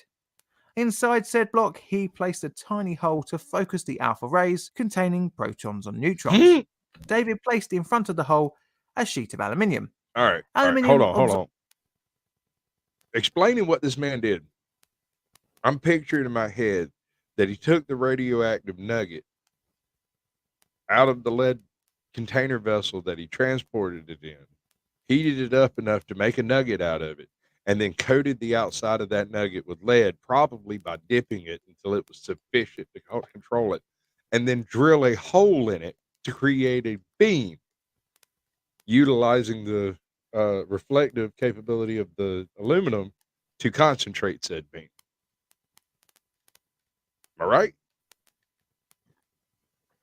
Because it wouldn't work right if you just put it in a lead box. It'd be like one of those shadow boxes. You'd end up with like 2 beams instead of 1. Interference. I can't remember. It's like coherent interference or something. Anyway, so you would have to have a single hole out of which it could come, and it couldn't be bouncing around on the inside. Right. Right. Okay. So, But if you don't know how thick to make the lead, you're going to get radiated. well, that's the thing is he went to the local local nuclear reactor people that were building a nuclear reactor and sat down with the designers of the nuclear reactor to discuss building breeder reactors and where to get those materials in the public source. And they told him, Real geniuses. like bona fide real genius. See, these are the types of people that make dinosaurs. Yes. Which I was saying earlier, I totally approve of because I cannot wait to have me a mammoth steak. Oh my dear monkeys! All right, let's see who did it. Tastes like chicken. It's a I neutron. hope so. He couldn't detect that his contraption had worked with his type of Geiger counter until he introduced paraffin to measure the protons given off when hit by neutrons. This neutron gun was similar to the experiment that helped discover the neutron. He hoped to use his new neutron gun to make some fissionable radioisotopes. Oh my He god! set out to hunt for uranite as a source of U-235 in his car. However, he didn't have much luck on that front and decided to contact a supplier to see if they would just post him some instead. After pretending to be a professor for a college to a Czechoslovak. All right, okay. So this is the first stage at which I detect a level of fraud taking place. Previous to this, he was a Boy Scout going to get his merit badge, and he went in and told the people, "Hey, I'm a Boy Scout working on my atomic merit badge. Can you talk to me?" Sure. Blah blah blah blah blah blah blah. Right. At this point, he is actually pretending to be a professor at a college performing sanctioned experiments, basically. Yes, this is called social engineering, and hackers do it all the time. Pretend to be somebody higher up so they can get the information from the lower down. Sure. Slovakian supply of radioisotopes. That's great. David managed to secure a few ore samples. The samples contained very small amounts of U-235 and U-238. David attempted to extract these from the ore by using some homemade sulfuric acid and a coffee filter. Needless to say, this didn't yield the intended results. Disappointed but not disheartened, David set his sights on thorium Oh, you're right. 232. Smoking Auditor's right. He's correct. Previously, he was claiming to be a high school teacher, which was why he needed the, like, what was it, fucking yellow cake? I don't know what the kid was after, but he was after something. Radium. That's one of them. Yeah, it was like uraniumite, uranium. Thorium's an interesting one. We could go into a whole discussion about thorium all by itself, but I'm afraid I don't quite understand it well enough to speak intelligently on it. I can tell you the theories of thorium and then some of the realities. Let me make it easy for you. Hot rock. You're not wrong. I can tell you this much. In the original printing of the Running Man, one of the cars that he used in the book was called a thorium atomic reactor car, and it basically had an infinite acceleration, although it didn't accelerate real fast. Well, they called it that because it sounded cool. That thorium doesn't do that. Under the right circumstances, thorium produces a massive amount of heat and an unbelievable amount of hydrogen simultaneously. Energy in the form of heat. And that's what radioactive means. All this other stuff is like Godzilla woo woo. I like Godzilla woo woo. Let's listen to some more Godzilla woo woo. Let's do it. Which can produce U-233 if bombarded with enough neutrons. He sourced the thorium from gas lantern mantles he had bought and burnt them into an ash using a Bunsen burner. To purify the thorium in the ash, David needed lithium. Lithium can be used to bind with the oxygen attached to the thorium dioxide, meaning the thorium would be better for David's needs. To get hold of enough lithium, he ordered around $1,000 of batteries and harvested from within by cutting them open. Where'd he get $1,000? Aluminium ball full of thorium dioxide ash and lithium. Where'd he get the National Energy Institute's phone number? I mean, how could I possibly know who? But the car in the book? Because it names the car when he steals it.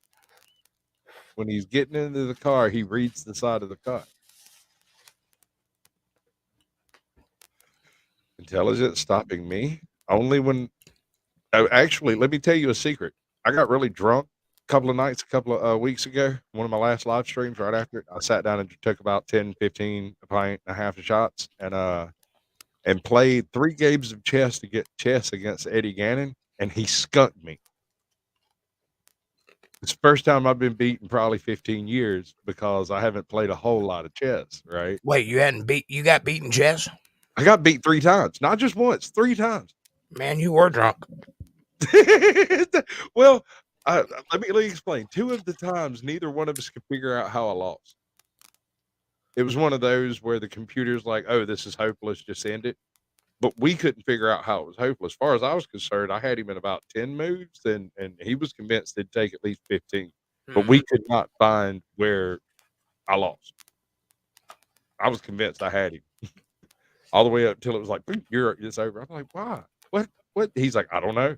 And then it reset. And so the next time I saved a screenshot of it so I could go back and look at it. I sat down and looked at it. I was not beating him that game. I ran out of time or something. Because it wasn't supposed to be a timed game. I clicked the timer off, but... Well, I didn't see the game, and I'm convinced you had him too because I played chess with you before. Right? I mean, look, Russell is awesome. And I might beat him once in 20 tries, and that's after he gets fatigued and tired. And I've seen him beat 5 people sitting at a table playing all 5 games. He's really, really good. And I occasionally can beat him. Yeah. As far as just random, like playing against random people, I've lost in a minute. But it's just memorizing moves. That's all it really is. Anyway, right. Thorium, aluminum, Bunsen burner. My man is He went and got a bunch of radium out of gas mantles. Couldn't he have just got a bunch of watch hands? Heating it with a Bunsen burner, purifying the thorium to around 9,000 times the level found in nature. The next step was to bombard the thorium-232 with neutrons to create U-233. However, his current neutron gun was nowhere near powerful enough, so David needed to make something a little more potent. Oh no. Now this leads us rather neatly to the sponsor for this video, NordVPN. Now if you look up various disasters, And it was then that the North Koreans contacted him. Right. We do rocket. It go over. Was that racist? I'll never know. To get hold of a large amount of radium, knowing that radium was present in vintage clocks, making the time easier to be read at night. David searched junkyards and antique shops, scraping off any paint he came across. Using barium sulfite sourced from the X-ray ward he had visited for his badge, David liquefied it by heating it under a Bunsen burner. The liquid was then mixed with radium and strained through a coffee filter, later dehydrating the solution into crystals, which was then stuffed into another lead block to create his is this a how-to manual? Instead of aluminium, he managed to get his hands on a more potent neutron emitter, beryllium. He bombarded the thorium and uranium with his radium gun. However, once again, he didn't get the results he wanted. After another conversation with Herb, David realized he needed to slow the neutrons down. He could have used water, but no, that would have been too safe. Instead, tritium, a radioactive material, was chosen. Tritium, which similar to radium in that it glows in the dark, was used. Absolute mad lad. No.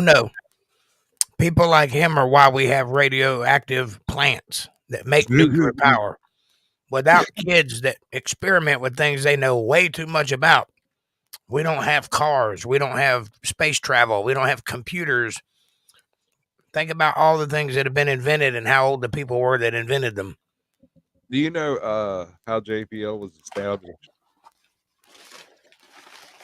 I think it was MIT or one of the big colleges. I think it was Harvard or MIT or something like that. There was a rocketry club, and they were developing larger and larger rockets and eventually surpassed the safe zone for the field they had been using. And it just happened that this was occurring at about the same time that people were trying to develop like the intercontinental ballistic missile and stuff. And so after they almost blew up the school a couple of times, they were asked by by the government to be like, hey, can y'all come do this over here? Just, for funsies, we'll pay you to. JPL was born. Basically because they almost blew up their dorm room. Before that, though, Alan Parsons worshipped the devil. Well, I mean, I'm a firm believer in separation between church and state, so I don't necessarily have a direct constitutional disagreement with that. There's this issue with the whole monetary system and the in God we trust and sort root of all evil. Money is not the root of all evil. You have that wrong, my friend. It's the love of money that is the root of all evil. Well, this dude was in love with tritium. Can you blame me? I mean, that's a hot rock. On gun and bow sights. Again, David set about collecting as much as he could from mail order magazines and hunt. Wait. He was like, this one's not good enough. I got an idea. I'm going to do two. Yeah, see, he didn't realize that he was definitely getting the results he wanted. He just couldn't see it because he's a kid and didn't know what he was doing. I suspect this man knew far too much about what he was doing. Oh, no, he definitely did. I'm saying he didn't know everything. He knew the steps. He probably read a very interesting book and got all this information. I probably know the book. I probably have the book. My eyeball itches and I wish it would stop. Scratch it. Radioisotope. What did I miss?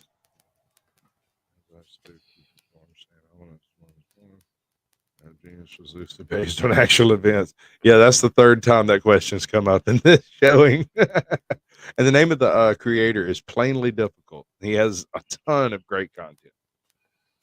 I mean, like a metric S ton of great content. He does bridge collapses, uh, chemical spills. He does all kinds of like any kind of disaster you can think of. He's covered something like it, and it's great. I love it. beryllium and placed in front of the radium gun. Using the Geiger counter, David saw the radioactivity increase.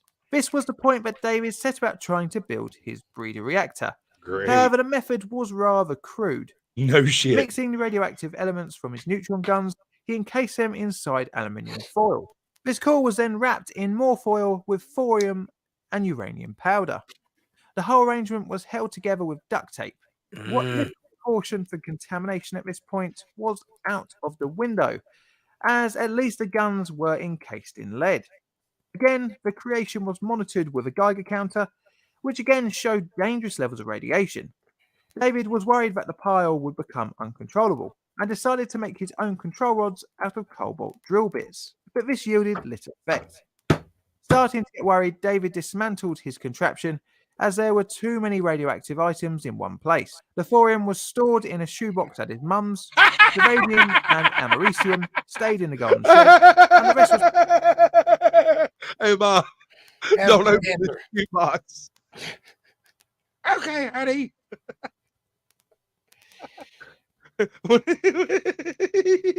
Jesus.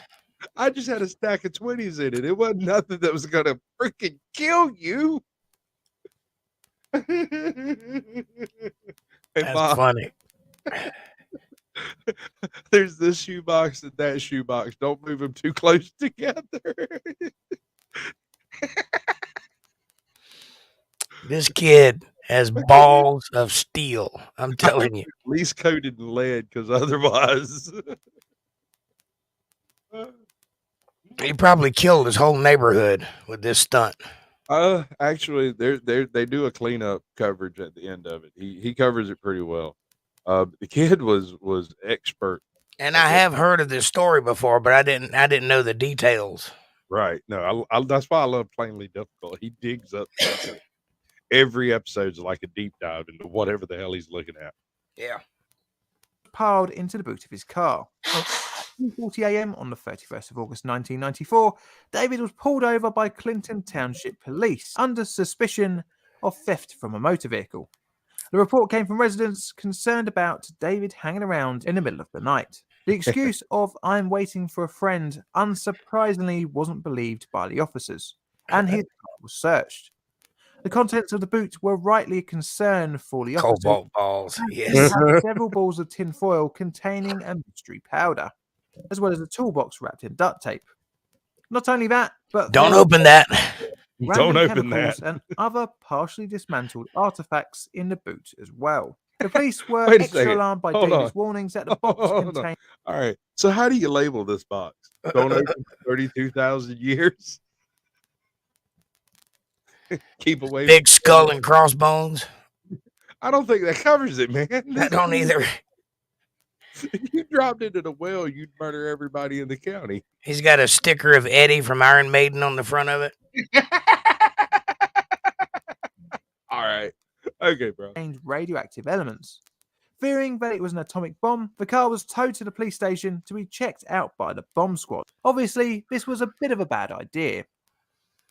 After inspection by some rather worried bomb squad and State Department of Public Health officials, the verdict was agreed that the box was not an atomic bomb.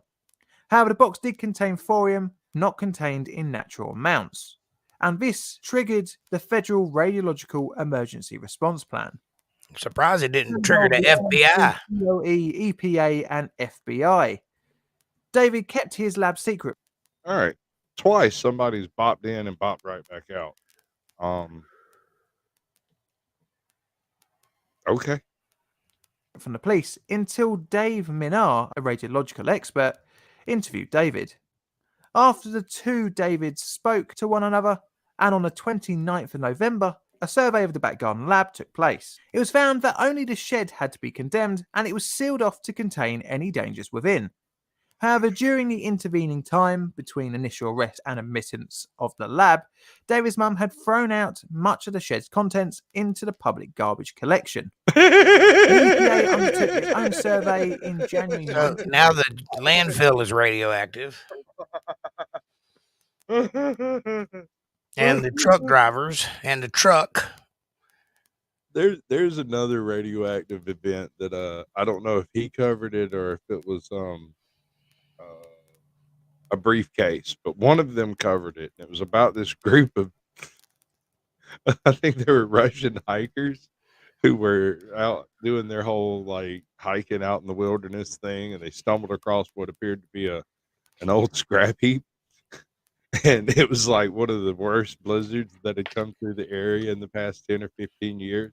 But they found a warm spot in that in that old scrap heap, and it turned out that it was the irradiated linings from a breeder reactor that had been decommissioned like 30 years before, and it was still out there in the middle of the Siberian wilderness just cooking off. That's crazy. That's how we get the Toxic Avenger. Hey man, I'm down for that. He's a hero. In fact, we may have to watch some trauma pictures after the show. I'm down. I ain't got nothing else to do. I got home from work just now, and I'm ready to relax. Mutant rats that lived at the dump look like Splinter. I got a real good one if you could take a little bit of being offended. I can't even say the name of this show on YouTube. I get dozed off immediately, but it's great. It's funny. I try to show most of my guests if I think they got the stomach for it, but What was it? What is it? I can't tell you. You It's can't based tell. off of the Teenage Mutant Ninja Turtles. I got you. I don't know what it is, but I can tell you this, and listen very carefully. This is important. Are you ready? I'm trying. I'm about to lay some wisdom on your ass. You ready? Sticks and stones may break my bones, but your movies can't hurt me, bitch. You've never seen Black Devil Doll from Hell. Yes, I have. It might not be able to hurt you, but it could damn sure make you want to hurt yourself. About 20 minutes into the Casio keyboard remix. Come on, man. Come on, man. I'm telling you, dude, it's a 45-minute long movie. I've seen the director's cut of Altered States. Nothing on Black Devil Doll from Hell. Nothing. And you might think that's tall words. You haven't seen Black Devil Doll from Hell. It's bad, so bad. It's so bad. I think I have seen it. I can't swear to it, but I think I have. A copy of it. You may have seen it. I did have a copy of it for a while, but if you I think I've seen it. They're rare. I had an old VHS of it, and I'm pretty sure Jeff stole it, bastard. 5 months after the initial vehicle search, the survey revealed Cannibal Apocalypse. I've seen it. Health of the local environment, as well as the human population, good one. and petitioned the US government to set up a super fund to clean up the site. $60,000 was awarded, and in June 1995, work was undertaken to safely clean the site. In total, The Serbian. barrels of waste were sent for disposal at a facility in the Great Salt Lake Desert, totaling 266.4 cubic feet of debris. The waste was placed with other waste from government facilities, such as industrial, atomic weapons factories, and plutonium manufacturing plants. Wow. More items had to be recovered from the police station that had initially dealt with David's arrest. These included tinfoil containing thorium-223, radium-228, parts of smoke detectors containing AM-241, chunks of lead, and lanterns and clock faces. After the cleanup effort, radiation levels were measured to be back to normal levels. However, it was thought that around 40,000 people were potentially exposed to some levels of radioactive elements during the years of David's experimentation. Now, what David did achieve has been called a reactor. However, it was only really in the loosest sense. But it did create a fair bit of radiation. And this means it was no less of an accomplishment. After the dismantling of the laboratory, David had lost a sense of meaning in his life. This was further compacted by the suicide of his mum in 1996. After attending Macomb Community College for some time, David enlisted in the Navy, being posted on the nuclear-powered USS Enterprise. That's not a good place for that boy. Honorably discharged a few years later. Unfortunately, however, David would have a run-in with the law once again. In April 2007, the FBI took an interest in David, interviewing him in regards to attempting to create a second breeder reactor. After some investigation, he was deemed not to be a threat to the public. This channel? This channel is called, oh, wait, the channel with Black Devil Dog from Hell? What's up, D. Johns? Welcome to the show, bro. D. John! All these flavors, and you choose to be salty. I thought it was like mustard and mayonnaise. A couple of months later, for larceny of smoke detectors. After a guilty plea, David was sentenced to 90 days in jail, suspended whilst he undertook mental health treatment. Unfortunately, the story of the Atomic Boy Scout doesn't end happily, because on the 27th of September 2016, at the age of just 39, David Harm passed away from alcohol, diphenhydramine, and fentanyl intoxication. Are you serious? Yep. Are you serious? It seems like radium wasn't the only thing he liked playing with. No, that the only channel on YouTube that has a clip of Black Devil Dog from Hell is Department of Afro-American Arts Cultural Research. That's wow. That is glorious. I love it. I'm immediately going to find that channel. I bet it's got some there's some great black films. Oh, they're really good. I would shit you. You're my favorite turd. Shit you not. Michigan. Now, thank you to my Patreons for voting for this subject, and a big thank you to NordVPN for the sponsorship. All right. So am I the only one that wants to hang out with the Atomic Boy Scout? Apparently. I just want to see if he can help me with my nighttime reading. He can. Probably can. He probably glows in the dark. Wandering Hippie went live same time I did. Right. That understands it. That explains everything. He hates me. He doesn't love me no more. What was it I was looking for? Department of Afro-American Arts. You lost me at black.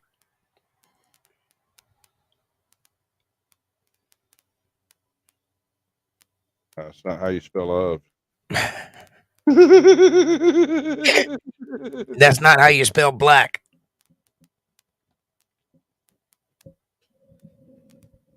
You just never mind. I'm not gonna say that. Hey, yeah. No. That's it. Let's see what else we got. 34,000 subscribers. No, sir. We're not doing that. I want to see your videos. House of Dodge Dreer, Bustin' Loose.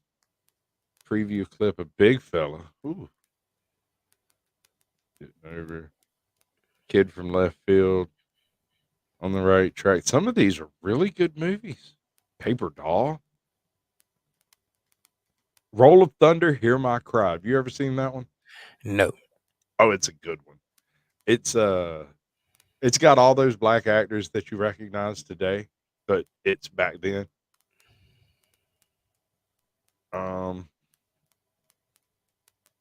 Velvet Smooth. Oh, this is an absolute gem of a channel. I got to share that with Jeff. He's going to absolutely love it. I want to know everything about y'all. All right, we'll come back to that, folks. Yeah, we'll definitely be delving further into that type of madness. That's Bustin' Loose, I think I've seen. There's a quote in a movie, and I cannot remember for the life of me what movie it come from. But the quote is, all right, so the scene is set. There's a missing chick. There's a guy who used to be a cop who shows at a known drug dealer's house to ask him about this chick that's missing, right? And the drug dealer sees the guy down the street and locks up all his doors and like pulls all the windows and everything. And then the cop who knows the guy who owns the house because they all grew up together, right, has a key, and he just walks up and walks into the door, and the guy's like, "You can't do that." And then he looks over at a pile of pills on his desk, and he grabs them and takes them all. And the cop's like, "Whoa, whoa!" He's not a cop; he's like a private detective now. But he's like, "Whoa, whoa, whoa, whoa! Chill out, chill out. I'm not with the cops anymore. I'm not with the cops." And the guy's like, "Okay, okay. So what's the deal?" He's like, "Look, we just need to ask you some questions about Gwendolyn or whoever, right?" That this would be hang on, it's coming to me. Something about New Orleans, Port of Call. I don't know. I can't remember. I think it's Port of Call, New Orleans. The specific quote is, "We need you to come down to the station and answer some questions about this young girl." And the guy goes, "Oh, well, we can go to the station, but I'm not coming down for a long, long time." And I cannot find that clip. I want that clip to use and abuse appropriately. That sounds very much like a Nicolas Cage movie called Port of Call, New Orleans, or I thought it was Jack. Lieutenant. That's what it is, Bad Lieutenant. It was a no. It's some old blaxploitation or some old blaxploitation film, and I can't remember for the life of me. It's like mid '60s, late '70s, mid '60s, early '70s. Shaft. I thought it was Shaft, but I have chewed through every second of Shaft and have not found that particular scene. Can you dig it? I'll abuse it right, wrong, in whatever way it'll let me. You've seen what I've done with this one. I have put this one through the loop. I need to go back and get the original edit because it's this. Where's it at?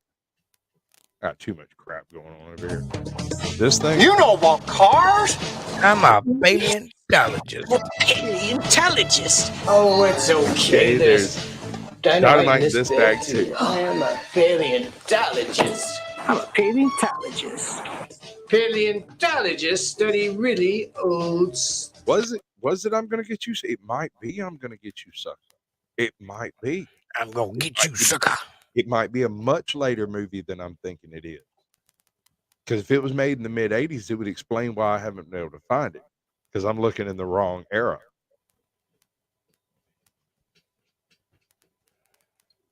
I'm gonna get you, sucker.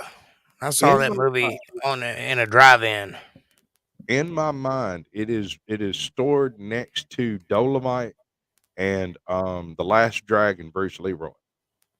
The Shogun of Harlem, right? Sure enough, the Shogun of Harlem, right? Yeah, I'm sorry.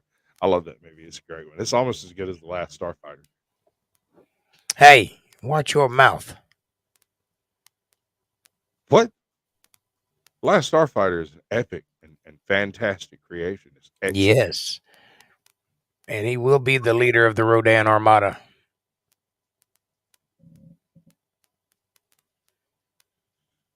I don't have anything in particular. I have a very controversial opinion. Y'all want to hear my really, really controversial opinion? Of? Black Panther. You've heard it. You've heard most of it. All right. So I think that the Black Panther is one of the best movies made in the past 20 years. Now, while you're trying to put your head back together on that one, let me explain. You see, the original Black Panther comic book was designed as an anti-comic, and Black Panther was designed as an anti-hero. So when you're reading a Black Panther comic, it is not uncommon to come across completely opposite tropes to what you're used to seeing in comic books. So the concept of a token white guy in a Black Panther comic is perfectly on point. They utilized the fact that he was black to make a statement on the actual state of comics and the culture that had developed in comics in the first place, right? And that anti-comic nature made it a perfect trope mirror to show the comic franchises what they were doing wrong and what they were doing right. I believe the director took the time out of his day to think one more level further than most critics do. And while on the surface it's a crappy film, when you think about it as an anti-movie, it actually all clicks into place. he wasn't real happy with what he was asked to make, and so he made it as well as he could, given the narrative he was given to work with. Yeah, I'm down. And in 10 years, I may be vindicated. In 10 years, you may be looking at this video talking about, man, that aged like spoiled milk. You never know. Well, you know what I think. It I was think terrible. I think if we're gonna watch a Tromaville movie, you need to find one that's got Misty Monday in it. And if you don't know who Misty Monday is, allow yourself to be treated. Go Google it. Um, when it comes to 80s movies, are you familiar with Breaking 2, the Electric Boogaloo? Mm-hmm. Do you know why that movie is absolutely famous? Uh-huh. Why? A little movie called Fame. Okay, you're not necessarily wrong. There is a music montage in that film that is objectively the greatest music montage ever developed in a film. It is the quintessential 80s music montage. Yes. When you want to show someone what a music montage is, you don't necessarily have to break out Rocky or Rambo or any of those to show what a music montage does. You break out Breaking 2, the Electric Boogaloo. Well, you see, the movie Breaking was the answer to the movie Fame because they wanted to cash in on this whole dance craze, but they wanted to modernize it because Fame was a little different. It was a little more uptown. They wanted to make it more urban, as it will. So they made Breaking, and Breaking was a knockout success. They had no idea it was going to be as popular as it was. So they made Breaking 2 Electric Boogaloo, which in Obvious. all rights is a horrible movie. Yeah, But it's got some of the best dancing that it exists. and not only that, it also has some of the best 80s hip hop brando music that was ever done, and it was used for objectively one of the greatest music montages in movie history. Andrew, I believe that is spelled Monday with a U. Okay, I was thinking so. Wait, it's not working anymore. Okay, Miss so Monday. tell me what does Jake watch? Do you ever What does pick? Jake watch? Yeah, do you ever Currently particularly or like on YouTube? What channels do you watch? well, right now I'm watching Salty Nerds. That's what's Salty. on Salty Nerd Podcast. Let me see if that's what's the name of it. Yeah, Salty Nerd Podcast. I watch The Critical Drinker. I watch Cinema Sins. I watch and by the way, I watch a whole lot of eclectic things. I Yeah, like flat Earth videos. I like science videos. I like evolution denier videos. I like all kinds of stuff. And by the way, that's not a reflection on what I believe. That's just the level of study that I do. Hmm. Almost everything I watch has to do with studying something. Oh, But I do enjoy movie reviews. Honka's is breaking down everything. That's cool. You wouldn't know it to believe it. Hey, I mean, you wouldn't know it to look at me, but I'm quite the movie buff. did he cover The Wheel of Time when it came out? I don't know. I've only been watching them for about a year. He reviewed Tommy, The Room. Oh, hi. Oh, hi, Mark. Oh, hi, Mark. I did not hit her. I did not. Oh, hello, Mark.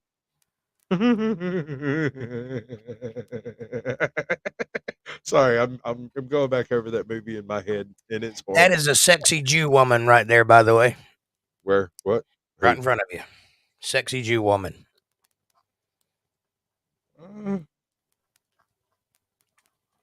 Okay. I'm looking for The Wheel of Time. I want to see somebody's breakdown on it because I have yet another unpopular opinion. Good God, that Wheel of Time adaptation sucked so hard. Okay. But hear me out. Have you read the books? I'm No. assuming you've read at least a couple of them. There, Ardent. I'm sure you have. You seem to be a fairly well-read individual. If you've read even one of them, remember that the wheel of time is what happens whenever world building becomes the main character of the story. When your protagonist is second to the world that's being built, that's not a good sign for a story. That So is the current state of all movies being made in Hollywood this current year. So yeah, they wokeified it and then they re-wokeified it. But I want to stress the fact that whole series was so god awful woke from the very beginning. He was Robert Jordan, pretty sure it's Robert Jordan, almost positive it's Robert Jordan, was as wokeified as you could get. So when they grabbed it and re-wokeified it, it just tickled me even more because I'm like, he would love it. He would love it. The Aes Sedai, come on, man. This is a woman power, which is the only good power you can use, and all other power is addictive and destructive, which means the male power. It's brilliant. Oh, it's great. I love it. I think it's a pretty good one, actually. Andrew, what did you think of Misty Monday? Okay, yeah, no, that's that first one, disavow. What's that? There was an earlier attempt at an adaptation for TV. Oh, yeah. And it was such a heinous, horrible thing that I don't even know if there's actual evidence of its existence, but I'm aware that it exists. Well, that's really not in my wheelhouse. I'm not into fantasy. I'm into sci-fi, so I know that there's elements of that in Wheel of Time, but it leans more towards the surreal, the fantasy than it. And believe me, the only reason I'm watching Lord of the Rings is because I'm doing it with you. It just happened again. What? Like, Somebody blipped in and out? Blipped back out. Yeah. I keep waiting to have one of those events like you recently experienced. Oh, Lord. And unnamed and unexplained. I just went ahead and privated that video. I don't even let it go out. Oh, dude, I download it and delete it. Well, I have downloaded it, but I'm going to go through it and edit it and then put it back up. I'm telling you, I would delete the original, edit out everything questionable, and re-upload it as a premiere or not as a premiere. If you're gonna, the only reason to do a premiere is if you're gonna stay there and actually chat with your chat. Otherwise, there's no point in it. Right. Well, that's the thing. That's what I do live. So I'm just gonna upload it to the spot that it previously held, but I'm gonna blur out certain things and clip out certain things because of the. I would just chop the whole front of that thing off, man. I wouldn't even sweat it. We didn't really cover nothing in the first fucking minute and a half anyway, so ain't losing much. You haven't seen the new Dune, Andrew? It's decent. I watched it, and I was left a bit more confused than I expected to be leaving it. It's pretty, but it doesn't really cover half of the book. Not even. But then again, in anyone attempting to adapt Dune's defense, that is a very difficult one to adapt. It's got some hugely mental concepts that are hard to put on screen. And this particular adaptation of Dune assumes that you saw the earlier one. Yes. That's the only way, because they just glance over some stuff that you should know. And if you hadn't seen the original, you don't know that stuff. I don't think it's on Prime yet. I think you can buy it on Prime, but it's not like Amazon Prime. But I haven't seen Foundation, and you were saying that was an excellent series. I thought it was hard to believe. You do? I haven't had a chance to watch any of it at all yet, and I don't want to hear too much about it, but well, let me say this. Foundation is not like the book. Well, that's what I was going to say. I absolutely love Asimov, and if you fuck it up, I'm not going to be happy. Well, they didn't fuck it up. They altered it. They condensed some characters into one character, right? And they changed some elements, but the basic stuff is there. For example, instead of having a long, drawn out, several lifetimes of kings, they condensed them into 3 kings that get cloned, and each one is the predecessor. So there's the dawn, the day, and the night, or the evening. The dawn is the youngest one. Exactly wrong. It's just Right. not right. It's But it's just not not right. Right. It's just they just kind of shoved it together. as I remember it, the way that it was handled in the book is it was 3 iterations of a computer generated version of him, and each one was plotting out different probabilities for future Mm. psychometry, stuff, What was it called? something. Psycho, something psychic math is what it was, but I can't think of what he called it. The only way I know of to do Dune and to do it justice is to take a long vein approach about it. Mm. You would have to You create need 6 movies. not just that. No, not even 6 movies. I'm talking about 6 seasons. 15 episodes a season or so. And then on top of that, you need a hardcore group of people to go in and finish out the lore and like webisodes and podcasts Yeah. and comic books and all that stuff, because you're not going to get across to the people, to the Joe Blow on the street that walks around that hasn't read Dune, Well, what it means to be a Star Master. let's be honest here. Nobody's going to see Dune that isn't a fan of Dune already because it is such a niche subject. That's true. That would be like doing Rendezvous with Rama. Mm. You'd get 30,000 people to watch that movie, and it wouldn't matter if it was great or horrible. Those 30,000 people would watch. That's what J.J. Abrams don't understand about Star Trek. We grew up watching Star Trek.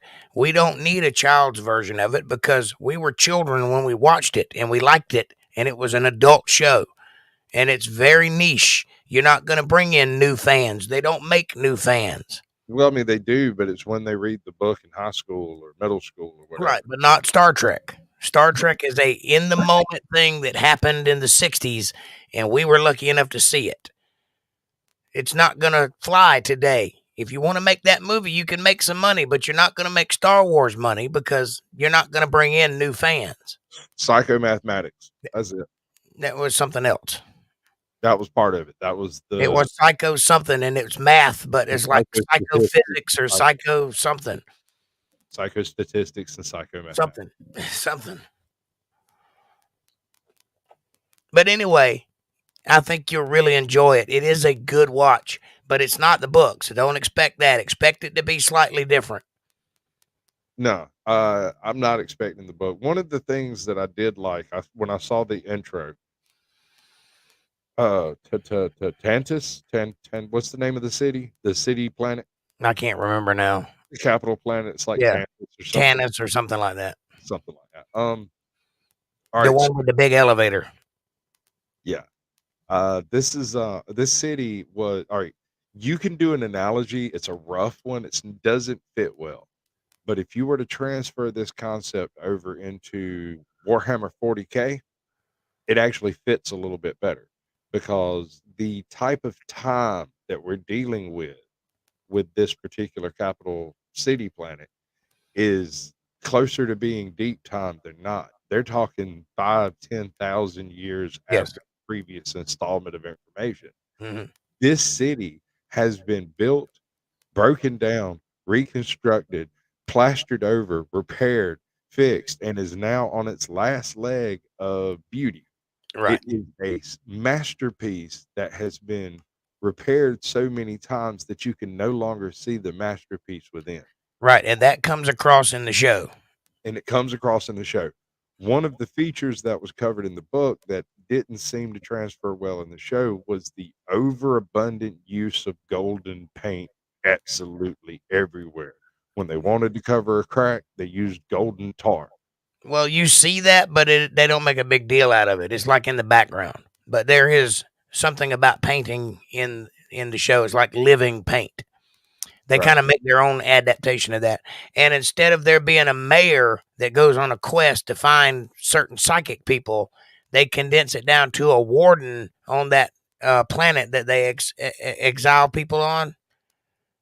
I can't remember the name of it.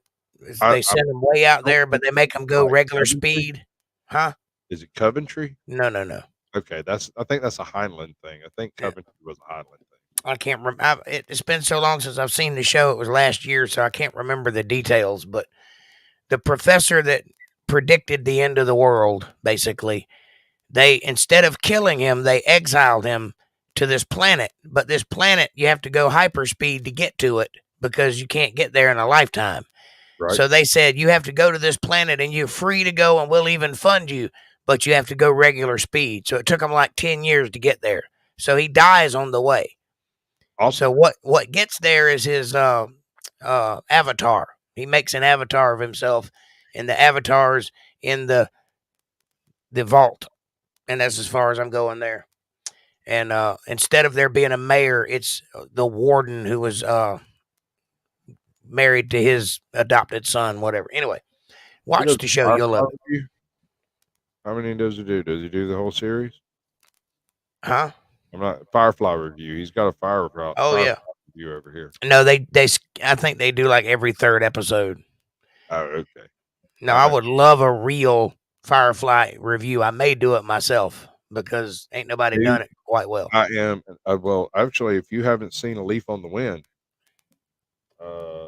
he does an excellent one. I haven't seen it. I'll check it out. Is it of the whole series, or is it just of an episode, or overall? He does things. It's like let's see. No, not Bedlam Bars. I don't want to listen to the music. Do you know why that show got canceled? I know the answer to this. Because everyone on Earth sucked. Nope. Yes. Oh, yes, they did. But here's the thing: the good guys in that show, right? The good guys, they're Southerners. They're basically based off of the Confederacy. Yeah, they're Confederates. They're the rebel flag carrying folks, and we're rooting for them. And that's why that show got canceled. That was the first example of wokeness on television that I'm aware of.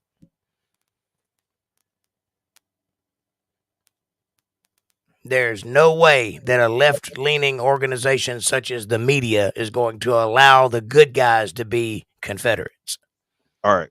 The name of this one is Space Feather, and one of the best series bits that he does is a whole breakdown of the Firefly universe. Oh, I love that. The video that actually got me tipped off to this guy's existence, I think he made it when he had like 3,000 subs or so. He's then hit 19K. And this one video has 1.6 million views. Wow. But it's on Max Headroom and how it was the most misunderstood joke on American television. Now, I do know about that because that's in my wheelhouse. That's my era. Right. And I brought part of this to you backstage one day and was like, dude, you need to check this out. I think we watched a few minutes of it, and then my internet went out. I think we got about I think I remember that. But yeah, I like Max Headroom, and I like the world they created, and I hate what they did with the character after that TV show got canceled. What's actually what's actually very interesting to me, and he gets deep into this in this video. When Max Headroom was first brought out, he was a complete and total corporate shield. Yes. He was designed and built as an AI specifically to sell crap to people. No, wait. Are you talking about the Max Headroom, the television personality, or the TV show? The original concept. The original concept was for a British television show. He gets into that here in a minute. Okay. Well, it takes place in a dystopian future where TV reigns supreme. It's not that different than where we're living right now. Not far off TikTok. No, it's not. It's a very disturbing dystopian future. And he was originally a reporter that was trying to break the story and expose the corruption in television. And he gets killed on a motorcycle accident, and he runs into in television. Yeah, he runs into a guardrail or something that says Max Headroom, meaning this is how high you can drive a truck in here. Yeah. And that's the only thing he can remember. And they transfer his brain into a computer. He got launched head first into one of those clearance things that's Max Headroom 11 feet. Yeah, it's the last thing he saw before his brain got obliterated. Right, and the only thing he can remember. Yeah, so we asked, who are you on Max Headroom? And then he starts glitching. And the greatest part is He's supposed to be an advocate for the little man trying to break down the corporations from their absolute monopolistic control over everything. Right. But they do a flip. And they rewire his ass to be an absolute inflappable government and corporate shield. Right. Which explains why he's constantly glitching the feck out. Well, the reason he's glitching out is because part of his personality is shining through in the form of sarcasm, because he doesn't buy the shit he's selling. He's selling it, but he's also letting you know that he's full of shit. It's a very deep character for the 80s. But especially given the limited amount of screen time it actually got. And nobody got it. They also used all of the Coke commercials and stuff to further the lore of Max Headroom. Yeah. There was a bunch of weird British spinoff type things that happened that were semi-sanctioned to increase the lore and drive of Max Headroom. It was a brilliant media blitz. There was a hacker in Wisconsin that took over Channel 13 for 2 hours. Did you see that? And he had a Max Headroom mask on, and he was like showing his butt and doing all kinds of weird shit. And nobody has ever caught that guy. What would you do to help the world if you could spend 30,000 pounds a week for the next 1,000 years? Well, that's how much the government are spending on Trident missiles. And by the way, this is not CGI. I repeat, this is not CGI. I'd rather tap dance. It looks like it. Max Headroom. He's a wonderfully complex character with a fascinating history, so to understand him correctly, it's best that you start somewhere simple. Let's begin here. Max is a robot. And robots are just the coolest, right? They're so cool, I'm just going to keep calling them robots, despite knowing full well that... The word robot actually comes from an old Czech word, robotnik, meaning slave. And we're not we're very, very happy and not robots. Technically, I should call them AI or automatons, but both are, 1, less fun, and 2, have more particular connotations with blah, blah, blah, blah, blah. I'm just going to call them robots. All the best robots in fiction reflect something about human nature that is interesting and, more importantly, specific. They are an epitomized human trait made sentient. Since the mind of an actual human is a complex, living nightmare of emotions and hypocrisies, right? The definition of robot's weird. Comic historian. Yeah, brother, you have a good evening. It's good to see you. There's something beautiful about exploring a single aspect of it in fiction. The servile, the murderous, the sexualized, the innocent, the cop. So here's a soul searcher. Which of these is your favorite? Servile, murderous. Nah, I'm only joking. It was a trick question the whole time. Your favorite isn't even on this list. It's the glitchbot, remember? You can be so forgetful sometimes. Glitchbots are software AI that suffer persistent glitches, causing them to stutter and warp as they communicate. This is a trope that's been in movies forever. Needing to watch move. They glitch and skip and trip as they function. They usually look and act human, but only for brief moments. Suddenly they skip a beat, and your brain immediately recognizes that something is wrong. Yeah, it's an uncanny valley thing. Constant attention to understand correctly, and that's just the positives of the weakest glitchbots. When these characters are done correctly, you can pack more character information than is humanly possible into their screen time. The glitching can be because it's confused or angry or challenging its core programming. What are you doing? Stop it.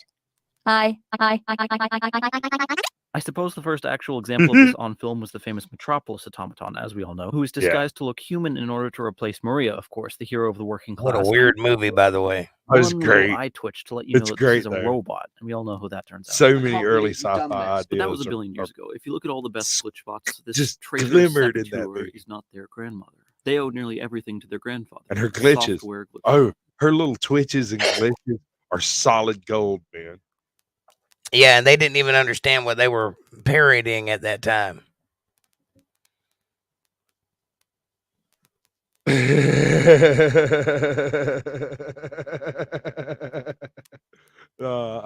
I've seen it. I know what you mean.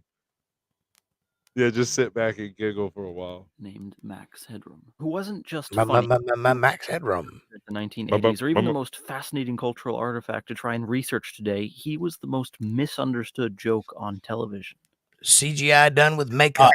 Max Headroom first appeared 54 years ago today, on April 4th, 1985. It's important to remember that year because Max is perhaps the most 80s character that has ever existed. Only the other day I heard someone say, he's nothing but a robot, covered in makeup. The only thing more 80s is the Teenage Mutant Ninja Turtles. What a way to talk about the president of America. Yeah, Golden Gecko and Patrick Bateman and Yippee-Ki-Yay and what's his face. But hear me out. Max encapsulates something horrific about our modern understanding Hey, of Grim. the American Links up there if 1980s you're while still capturing the shiny, optimistic, and excitable exterior. Please remember this as we investigate name of the character channel is further. Space If you, Feather. like many, can't exactly place where you've seen Max Headroom, you've likely seen some homages to him across a lot of places. His trademark aesthetic is still quite recognizable. He starred in Pizza the Hut. a film, a weird book, a lot of guest appearances, including Sesame Street ads. He appeared on the cover of Newsweek. He was everywhere, and when the world needed him most, he vanished. There's a definite reason why he disappeared, and we'll get there. But his disappearance is in some part because he's a multi-layered caricature, and most of the public got maybe 1 or 2 layers deep. He should definitely be here for TikTok. Completion rate in Kirby and the Amazing Mirror. So no one fret. I recognize 5 layers of Max Headroom in the abstract, so let's work our way to the center, like Dante. Let's go dig. Damn. That was a deep cut there, buddy. Talk about a hot take, man. Let's work our way to the center like Dante. All 7 levels. Right? With 5 levels in this case. He's not that deep of a character. Max Headroom's claim to fame was his billing as... He'll be the world's first computer-generated TV presenter. This would be unbelievable to see in 1985. This was the same year as Tony DePeltry, the first short to show human emotions on a CGI character. Laugh all you want, but this was impressive, and it's a good short. So imagine you're there sitting on a carpet and thinking 80s thoughts, and this pops up on your screen. Deep down inside, I'm an ordinary, humble, Miserable little person. just like you. You'd be floored, if not incredibly confused as to what is even happening. Max glitches and pops as he speaks. It's hypnotic, and it always arrests my attention completely. Crucially, you never see anything but his head and torso. This is a literal talking head. The rest of his body not only isn't in the frame, it doesn't exist. What you see is all that exists of Max Headroom. You apparently don't have a lower half, as it were. No, I don't. Things south have disappeared lately. Let's go a little deeper. If you see me, give me a wave. I love to see style. I also enjoy a good laugh. Max Headroom's clothes and mannerisms are, just like his glitching, agreeable but deeply off-putting. Slicked back hair, well... Dude, they ran straight down the middle of the Uncanny Valley. They had him shoot the scenes like over and over again and then edit them together so that only the glitches popped out the edges, basically. Yes. That's the part. And the guy, Matt Frewer, F-E-W-E-R, that guy. Zigile. That guy looks that guy looks unusual. So they got the perfect guy to play him. And then they made him up to look even more uncanny and then told him to go in there and be uncanny. Yes. And he climbed on his little motor scooter and ran right down the middle of the Uncanny Valley. And then the scooters went farther to make him even more creepy. And if you look at modern day, today, CGI, it looks like Max Headroom. He totally predicted that shit. Like right on point, too. Right on point. Go find you a deep fake of somebody doing something. It all but it's creepy. What was it? Seen this video about 10 years ago, maybe so. Maybe not that long. Maybe all right, brother. Okay. Oh boy. Dressed, his most iconic look is his wearing black sunglasses, which is a joke in itself. He's It's a an character inside a MIB. computer. Why would he need UV protection? His wardrobe is a caricature of a particular fantasy of cool. He's aloof and distant, but always in your face about it. It may not seem distinctive, but it's carefully aimed, and his behavior completes the mimicry. You have to learn in order to enjoy your life. Am I boring you? Max Headroom is, well, he's the worst. He's insincere. Tim's gone. I think we should have a minute's silence. That's enough. That Epoch. Sounds like a character in Star Wars. Yeah, it is. hyper aggressive He plays golf. What's the point? and shockingly young.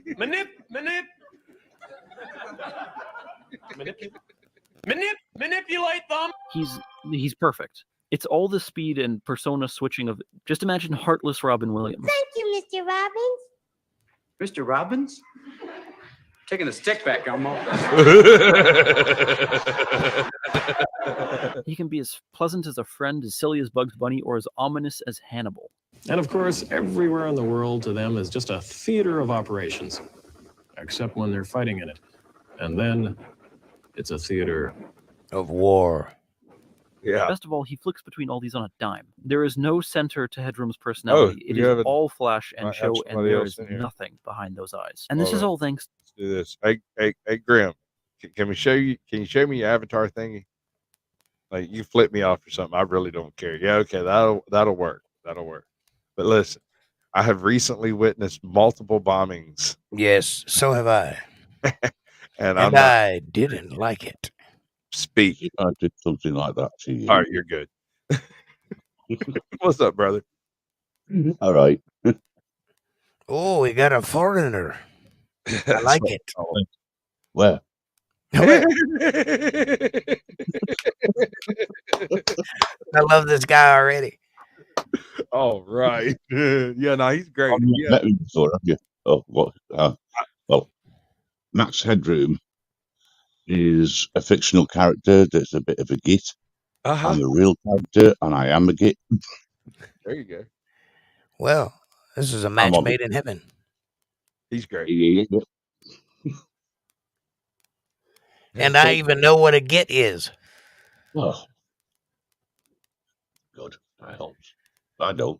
So bollocks. Jake's going to continue doing stuff like this, mainly because he likes being annoying to foreigners. He thinks you're foreign, therefore he may think I'm foreign, but you know, he has no idea. He may think I'm foreign, but I'm right behind you. So it's okay to be paranoid because I am out to get you. But yeah, no, you're the Grim Reaper. You're out to get everyone. I get you all the time. Right? I come sure say when. You can't ask play button. Boy, that lag is terrible. I like Max Headroom. I love it. He said hit the play button, I think. All right, brother. To the impressive performance of a man named Matt Frewer, because Max Headroom is not computer generated. His biggest selling point is a lie. Oh, I know, it looks real. But that's called comedy. I can't mathematically prove who was fooled by this trick, and certainly modern audiences have a more trained eye, but I believe them when the creatives working on this maintain it worked on many people. Everybody believed it really was a computer animated character. And that Matt Frewer and the prosthetics team were often not entirely credited for their work because it helps maintain the illusion. Yeah. Now, Max may not be CGI, but he was made by people who understood CGI very well. It was just very convenient that we had the animation skills to be able to interpret a live action image in a way that would be convincing. It's an elaborate trick and a good one, and everything from the reflective hair, stutter, and low polygon face is there to sell this image. The idea that what is on screen is being rendered, not filmed. They would even cut frames from the footage to mimic animation. If you remove any piece of this, the illusion is damaged. When you put a static background, suddenly it doesn't look as good. If you skimp out on the clothes, you get the David Letterman parody of the character. Cosmetically, I want to focus on something particular about his physical casting, his jaw and eyes. He had this square jaw, he had this big forehead. We were struck by just the way he looked with the blue eyes, got a and this kind of Aryan kind of look, this master race kind of vibe that he had. And that to us seemed to be where everything was going. Here we go. Here comes the deep water. First of all, I told you have beautiful blue eyes. You have a very nice straight nose. Here's the thing. I'm not conspiratorial. He said master race, not me. Things are beginning to click into place, right? See, Max isn't just masculine. He's cartoonishly hyper-masculine. By the way, did that leather tie come with a knot in it, or did you tie it all by yourself? Oh, big boy now. Very good. This jawline is Gaston tier, and while Mr. Frewer doesn't have blonde hair, you better believe Max Headroom does. The simplicity of his hair swept back in these paint stroke lines isn't just meant to look computer generated, but recalls some old saccharine posters from when Germany was having itself a bit of Warum haben die Deutschen so eine Hartlecker Sprache? Right. I'm not going to start drawing distinct connections between Max Yeah, and no, the no. Nazis because this visual in the joke middle is of the never... whole Max Headroom fiasco, there was this. I don't even remember how it got out. It was just suddenly appeared on TV for no apparent reason. Max Headroom telling a long German joke that's a bit off color. It doesn't translate well, and it's not that funny because it's specifically meant to be offensive. Right. It's brilliant. Well, that's what Max Headroom is a poke in the eye. Yeah, it's a poke in your feelings specifically. Yes. He is the distillation of everything that everyone except for what are they called? Wasps? Yeah. White and I know what you're talking about. I can't remember what it is. It's like White and Upcoming or something like that. Well, look, the people that created this show, the original TV show, were like 2 or 3 decades ahead of their time. Had they waited a little while, this would have been the biggest hit on television. But they came out in a time where nobody understood the joke. When they tried to do the show, it was just a blatant and obvious cash grab off of a cultural icon that had taken off completely unbidden of the people who created it. That's the American show. This came out in Britain first. That's what I'm saying. Like the fame of the cash grab show or the fame of the character created the cash grab show. Right. Because they had nothing to do with him, but they wanted to keep the character alive, so they started selling him to people for he was a pitch man, basically. It was brought out on Channel 4 over here originally. And Channel 4 had a reputation of being cutting edge at the time. Yes. And this character really took off over here. And the number of people who thought it was computer generated, I would probably say it was around about 98% of the people who watched it. Yeah, well, they did a great job, and computers were all the rage at that time. So why wouldn't you believe it? Well, that's it. Everybody thought that, and that's the reason why he got away with what he got away with. Also, the fact that it was on Channel 4, because hardly anybody watched it.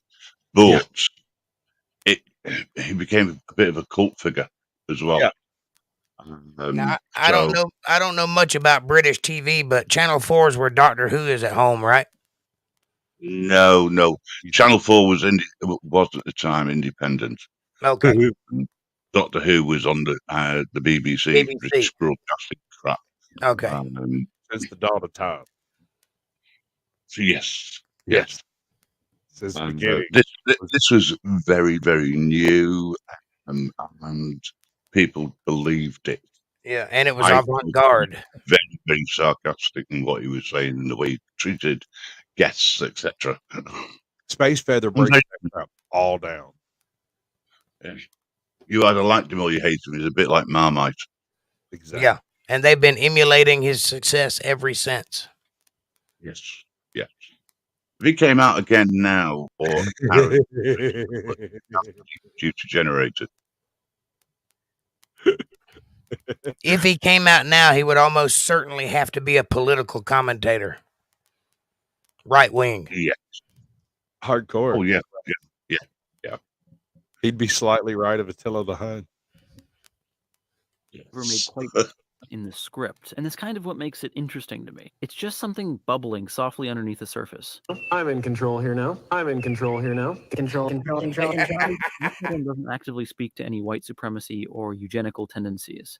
He's a family-friendly TV host who can produce such a thing, at least not when he thought he was being recorded. But don't forget it when we start to discuss what Max is ridiculing.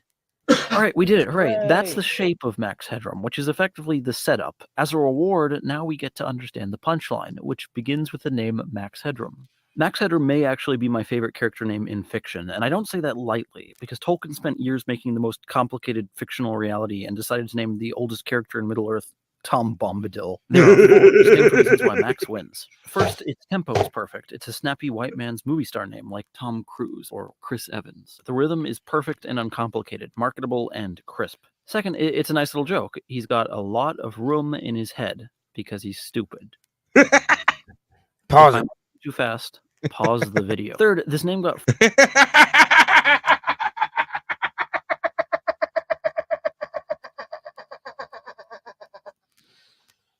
Okay.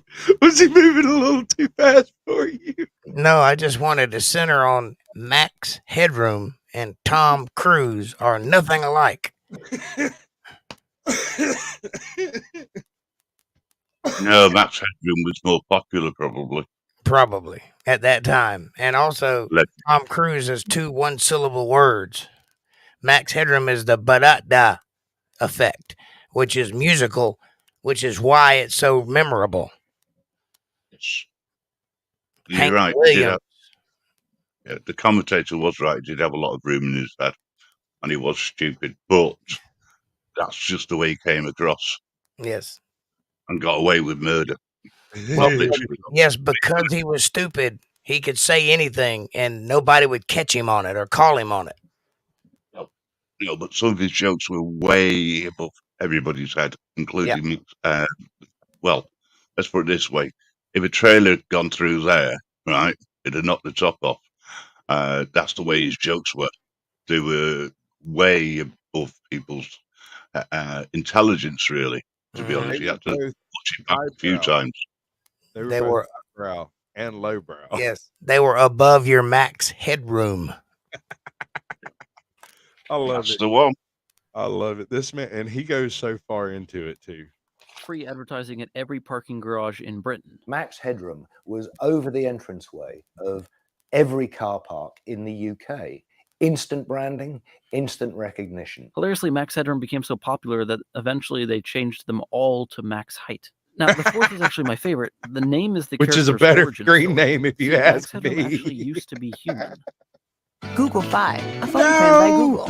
Save $200 on the new. Make it stop. Which would be more like Tom Cruise. Right. Of course it is. And here I am with a handful of stuff in my hands trying to figure this one out.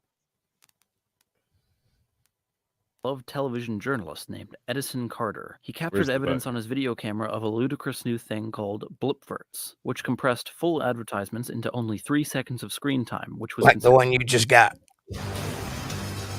It did it again.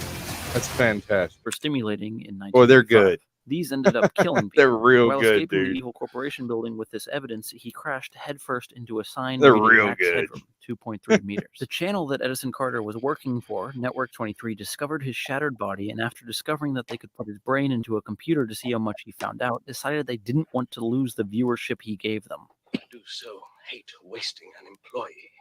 They salvaged what they could from his damaged brain and made sure the resulting robot would be a corporate shill for the network and would be much easier to control than the original. Upon waking the robot, the first thing he says is the last thing that Edison Carter saw in his life, Max Headroom. Max Headroom. Max Headroom. And so, Frankenstein's monster believes this And big is his name. egos. It's a fantastic origin story. It's a wonderful new layer that this villain used to be a virtuous journalist, a dark, empty husk of their former self. So yeah, isn't this name the coolest? It's brilliant by 4 different metrics, but I want to focus on the origin story because Max Headroom is written as the perversion of a respected journalist. So what is the opposite of a truth-seeking journalist? What does it mean to be a Sith in this world? Well, to understand that, you need to understand a dark relic of the ancient past. Cable television. Cable. TV. What's all your furniture pointed at? People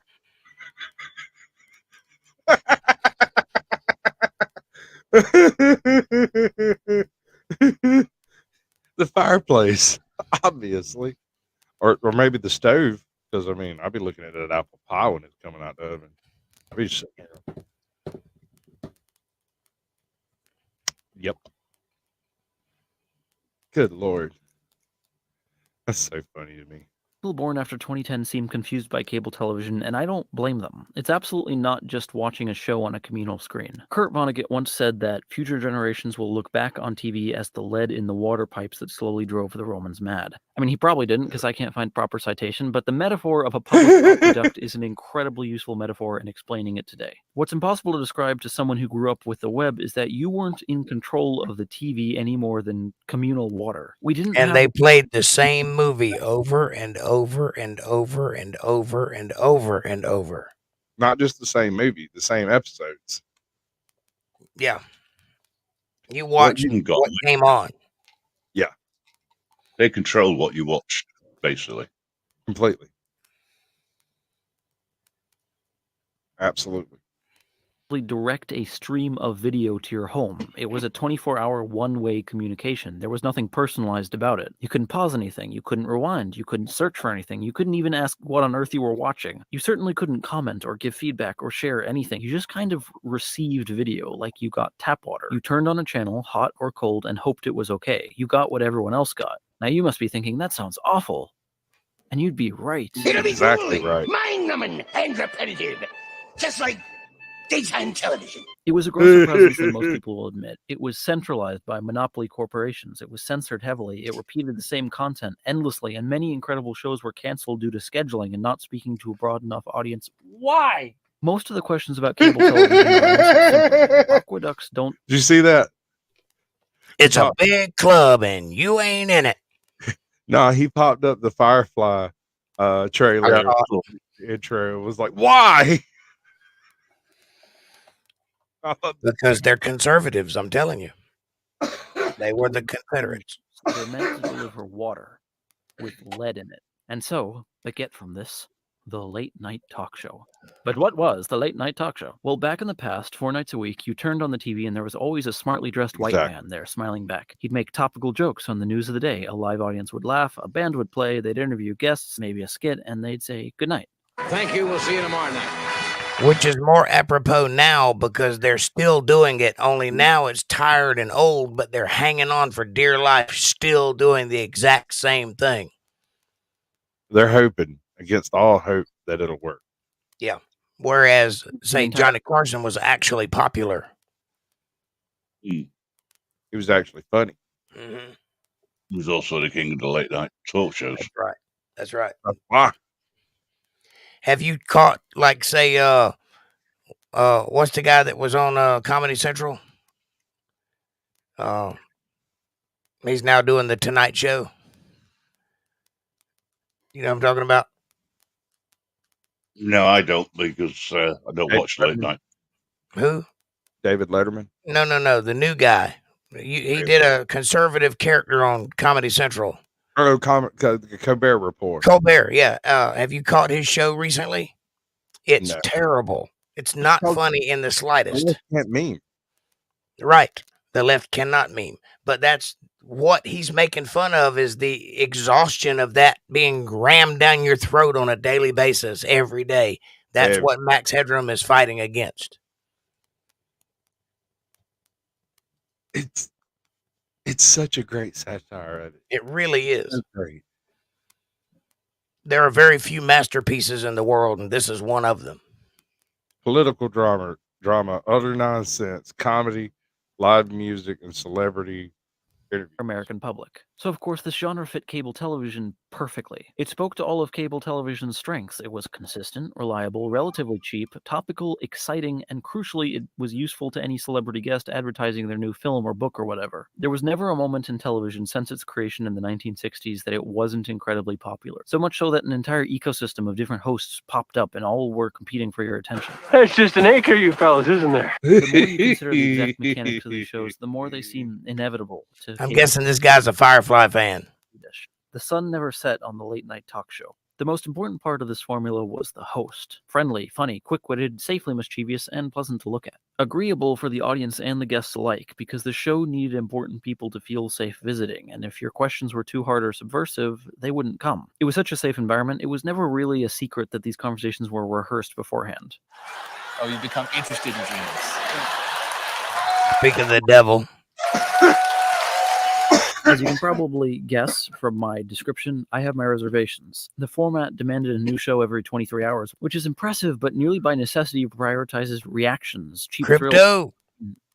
What even is, given these constraints, I've always been suspicious of what these shows were. And in the many interviews I've researched between the hosts themselves, it seems like there's an agreement with some of my concerns of the format. We had no time off, and I think we had to do 133 shows without a break. And I think you said, how's it going? And I said, we just did 133 shows, 18 of which were probably pretty good. Considering the demands on these hosts, me saying I distrust the sincerity of late-night talk show hosts should be as uncontroversial as I don't trust the promises of politicians. Most politicians will joke about that. Their business is a competitive one which rewards immediate charisma, which is cause for skepticism. Of course, there are positives to this format that I'm not exploring here because it's not relevant to my point. I too occasionally enjoy watching celebrities surprise us unanointed commoners. I don't hate these shows. I'm suspicious of them. And by asking hosts to make so much content for so long, of course, mistakes will be made along the way. So let me admit here before we go on that yes, there were exceptions to the majority of white hosts, such as Arsenio Hall, who came after Max Headroom. All right. What's your opinion on Arsenio Hall show? My opinion is that reparations. That's pretty harsh. I actually thought it was a funny show. It was, but the reason he got it was because he's black, and they felt like they were no black people on TV, which is what they're complaining about. Even though the top 5 artists at the time were all black, and the best show on television was a black family. I'll be honest with you. I don't care why he got the show. I'm just glad he got it. We got to sit in high school and go roof, roof, roof, roof, roof, and nobody fussed at us about it. You did not ask me what I thought about it. You asked me what I thought about it, meaning what did I think was the reason he got the show. Like that. I enjoyed the show. I like Arsenio Hall, but he got that show because of politics. And he lost that show because of politics too. Yeah. That drug war, the crack is a hell of a drug. Actually, I have no idea why he lost the show. I can't politics. I wasn't He got pulled. He was actually in high ratings when they pulled the show. If you go back and watch interviews of him at that time, he was as confused as you are. He had no idea why they pulled his show because they were doing good. Yeah. Did he run afoul of the narrative some kind of how? I'm not real sure. All I know is it was a political move. At the time, there was a huge anti-drug narrative going on, and they were like hardcore pushing against anything psychoactive at all. I think Arsenio is a straight arrow. I don't think he did drugs. I might be wrong about that. I don't know. I was just using stereotypes to be a further asshole. That's all. I wasn't being an asshole. That's really what happened. Cool. That I am highly moralizing what is often harmless fun and applying the morals of 2039 to the actions of the past. Has anyone ever told you that you're just a little preachy? I don't mean to be no fun, but next time you're watching another celebrity fully clothes episode, ask yourself, what's Elmo doing here? Am I watching Sesame Street again? Here's a helpful way to tell the difference. One of them is trying to sell you something. The Bad Grandpa DVD is in stores today and has tons of great extras from that hilarious movie. Go pick up a copy. Yes. And the other is trying to educate children. Why do they look the same? Yes, my definition of late night talk show has been purposely vague, and these shows are different from one another. I'm genuinely not trying to insult specific shows and hosts. I haven't met them, and oftentimes I appreciate their talents better when they aren't hosting late night. And if you personally ever watch these shows and you have a host that you maintain as a genuine, kind soul, that's fine. Just imagine I agree with you. Then remember who it was that was competing with that host on a rival channel that you found irritating and disingenuous, and pretend I'm talking to them when I say, how many of you yelled at your workers the moment the cameras turned off? Name 2 of the cameramen in this room. He didn't. How often you read the books you were advertising when you understandably didn't have the time? How many of you knew full well the open secrets of your guests you interviewed and said nothing, did nothing, but made humanizing pleasantries? All of you can't have been innocent every time. If Hollywood is a corrupt body, then late night was a central organ, at least. Furthermore, how many of you took advantage of your position of power in the industry with your staff for extramarital affairs? That's not conspiracy. David Letterman admitted to this on air in 2009, and America promptly forgave him and forgot. That's because he wasn't having that shit. He was uncancelable. Had sex with women who work on this show. And I love David for that. Even though he turned into a shit later, I loved David for that. Especially for the women. How many of you are two-faced Gilderoy Lockharts? The answer can't be none. You might have everyone else fooled, but I'm not buying it. I'll stop my vague accusations here. These aren't direct attacks. I'm only trying to compare the intense, saccharine daily presentation of these hosts and what Hollywood was. Narrative machine. Anyone who says differently is selling something. To be clear, I am making 0 direct accusations. I am making 1 direct accusation. This moment... And the Tonight Show seems to agree with me because all trace of this full interview have been wiped where they could help it. 7 weeks before Trump was elected, this Jimmy will probably Fallon be what conducted gets his my 4th channel interview with deuced the off man right as here. candidate. It's not that I find this interview to be vapid and irritating. It's that it nakedly demonstrates Far too a long lie for at the Trump to center be of on a the lot of screen. these shows. Jimmy Fallon had been quoted several times as saying, The Tonight Show isn't a political show. Jimmy Fallon did not get the memo. came to these shows often for the same reason actors did, to advertise. These interviews follow the same template for all types of guests, emphasizing the likability of them as people. This has been well documented since forever, at least the 2000 election, and really, how could these fawning questions not increase a candidate's likability to an enormous audience? There's probably kids watching you right now. If they're at home watching, they do stay up late and watch our show. Why should they want to grow up and be president? These shows would interview whatever politicians they could, but interviewing an opponent does not nullify. So you could be an animated short. It's not apolitical behavior in a world where someone without political experience becomes president. If I worship several gods, that doesn't make me an atheist. That makes me a polytheist. This show was polypolitical. This interview wasn't just disturbing in retrospect, it was disturbing at the time because the answers I just had 4 people show up, see political. Donald Trump. Because they want to have our country be safe again. And you can see, just look at Germany. Look what happened in Germany with the tremendous crime that took place like overnight. And these questions. Have you ever played the board game Sorry? Who cares if you're sorry? We're still screwed. Be sorry about this stuff before you do it. Then don't do it. Talk show hosts were beloved, and if anyone desperately needed more scrutiny and criticism in America, it was talk show hosts. It needed someone to reveal that these familiar, friendly rhythms had horrifying power. But of course, this has nothing to do with Max Headroom. I'm just kidding. It has everything to do with Max Headroom. And finally, I would tell you about who's going to be on the show, and you'd all scream like mad, even if they were former Nazis. New mini brand, the best of Disney Store. Made mini. Over 50 to collect, including Nice. beer. I hate it. I absolutely hate it. Yeah.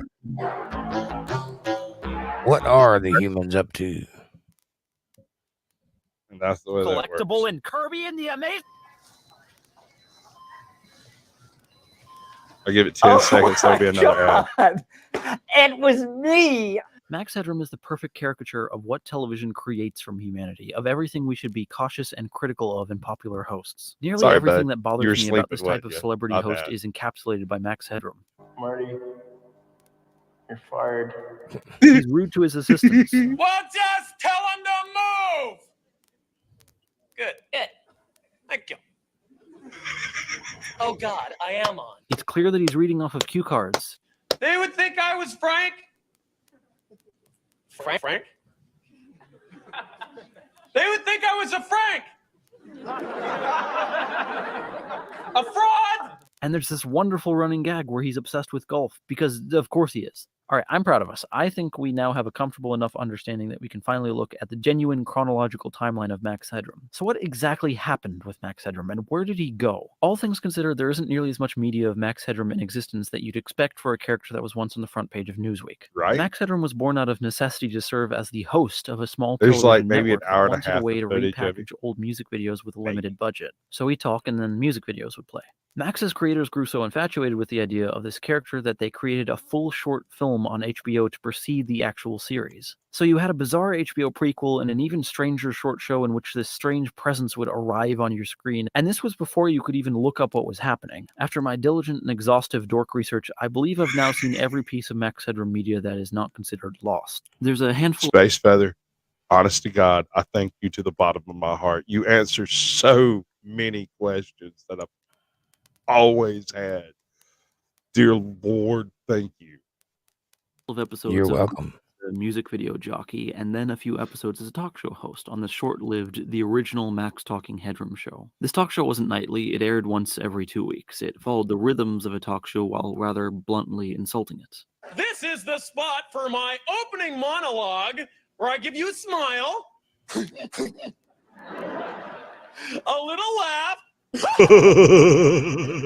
I do a lot of topical jokes about subjects I have absolutely no interest in.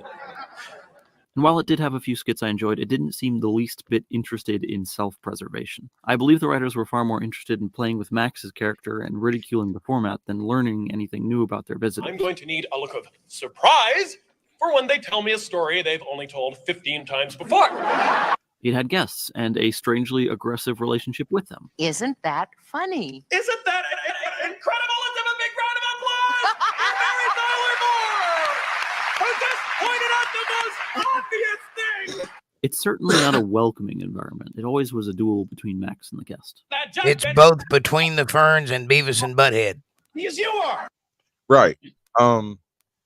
Yes, no, you're correct. It occupies a lowbrow space next to Beavis and Butthead, while still trying to maintain that highbrow appearance.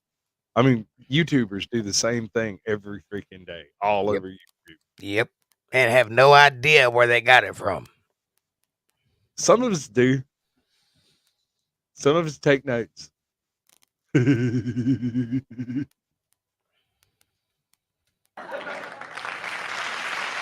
Such a show really couldn't last. It was eating its own tail from the start. It ended at 6 episodes. He then appeared as an oddity on several talk shows and then became the spokesperson for the most famous product line disaster in 20th century America, New Coke. I'm assuming you know about this, but for those who don't, I'd recommend looking it up. Coke tried to change their formula in the 1980s and it failed horribly. The fact that New Coke chose Max Headroom as the face of their new product is all the proof I need that the public was, for the most part, not in on the joke of what Max Headroom was. Like, really? You want this irritating Aryan caricature in front of cheering rallies advertising your product?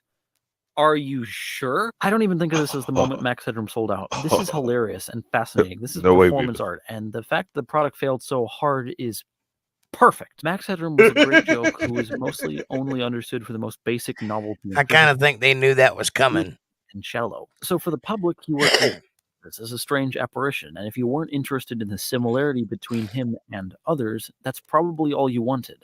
But then, after the smattering of previous appearances, Max Headroom was finally given a brilliant. This proper whole thing is big-budget brilliant. dystopian ABC show for 2 seasons titled And they're Max all Headroom, just this not to be good. confused with Max Headroom, or The Max Headroom Show, or the original Max Talking Headroom Show. So now I've gone cross-eyed. It was all my birthdays at once. That's what I This mean. is actually When you where things start get trying to way dig more around complicated. into, Now, into remember, the source of Max Headroom, you run into like a multiplicity of origins.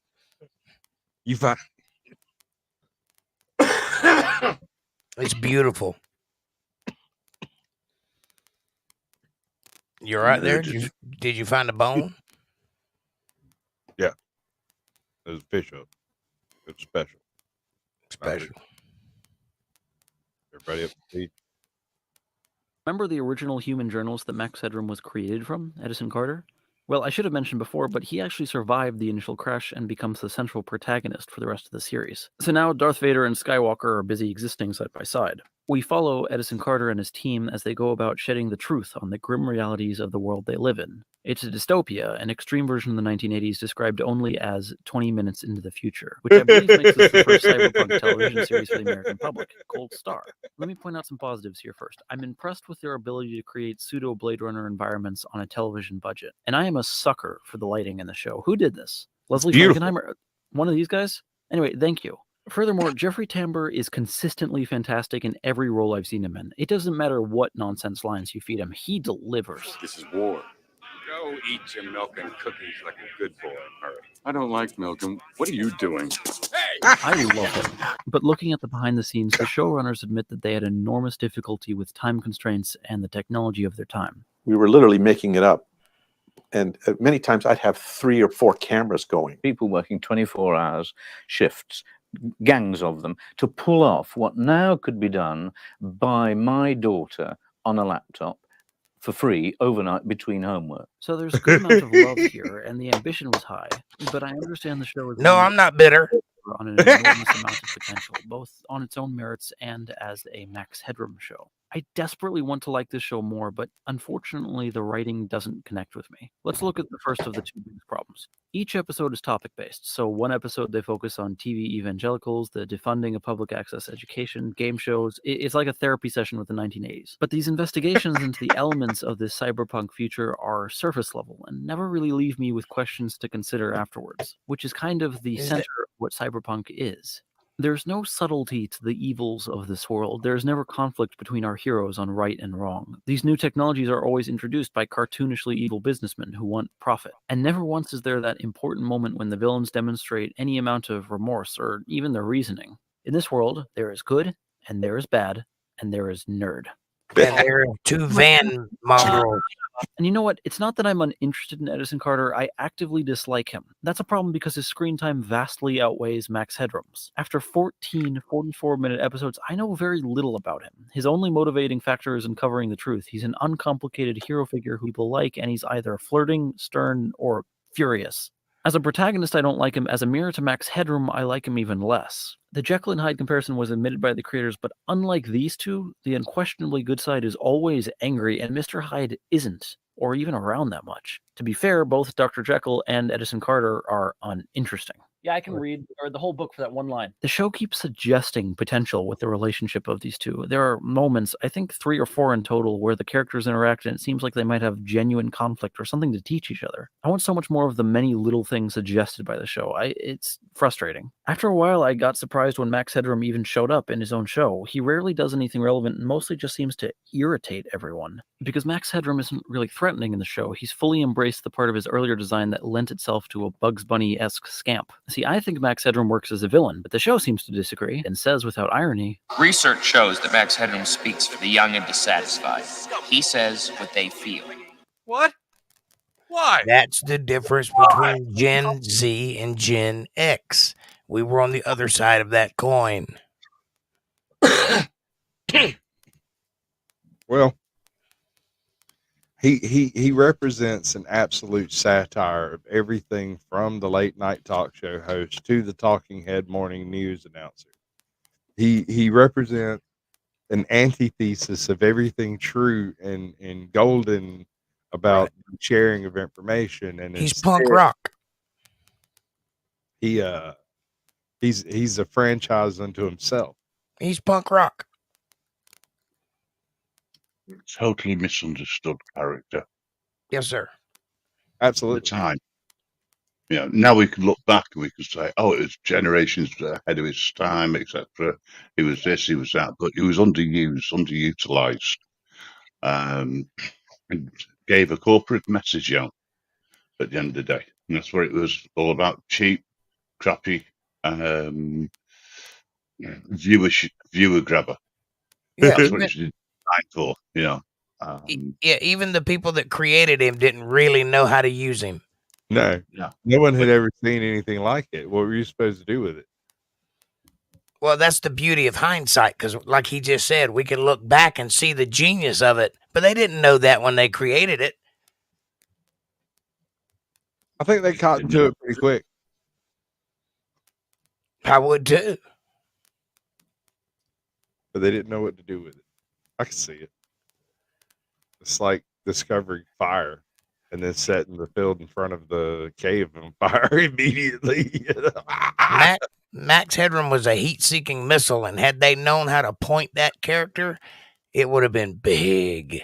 But they didn't know what to do. I mean, they knew they had something. Obviously, they created it, but they didn't know how poignant it would be in the future, because you can't foresee the future. True. Or how just downright freaking disgustingly accurate it is. Right. I mean, it's uncanny when you compare the kind of stupid stuff that Max Headroom was doing to like your average TikTok. All it's missing are the glitches. Mm-hmm. Line was meant to say something dark and worrying about the younger generation, I would be all in. But it isn't, because children are innocent goods in this world, and Max Headroom is somehow in the show, and I'm just sitting here looking at the character's history, and I'm like, what? Max the character isn't punk rock. He's the opposite. Listen, imagine if I remade Carol and made Ebenezer Scrooge love Christmas immediately, because most I wanted Dickens to readers disagree seem with to you at love the time. Christmas. But Really? Yeah, no, he's not punk rock. You don't think so? No, he is full on corporation, full on government shield. No, I get that, but I'm talking about according to the people who were alive then, the computer hackers and the young heavy metal listeners, and Generation X. To them, he was punk rock. If you disagree, that's fine, but that's the way I saw it. He counterculture. He represented the most beautiful satire of that whole corporate shield concept, which is what made him appeal to the counterculture in the first place. He was the distilled effect of what I guess maybe today would be called white privilege. Isn't that the same thing that made Sid Vicious popular? I thought he got popular by peeing on his fans on the front row. Well, yeah, but I mean, it was they loved it. Yeah, it was opposite of what you normally get. It's getting presented like everything else, but one of the reasons why rock became more famous was because they did outrageous things. They did things which you would never ever expect. That's what Max Headroom was all about. So I can see the similarity with punk rock. But I also agree with what Sasquatch is saying regarding being mainstream. Of course, he was mainstream, but people fell for it because they didn't have an alternative. This character was new. This character was different. However, nobody realised that a lot of it was just propaganda for various things. Nobody looked at things as cynical as we do now. I have a You proposal know, for you. now we do look at things more cynical, and we do turn around and say that it's all to do with mainstream, etc. If somebody came out with this character on a non-mainstream format, they would never ever get to the popularity that he was then.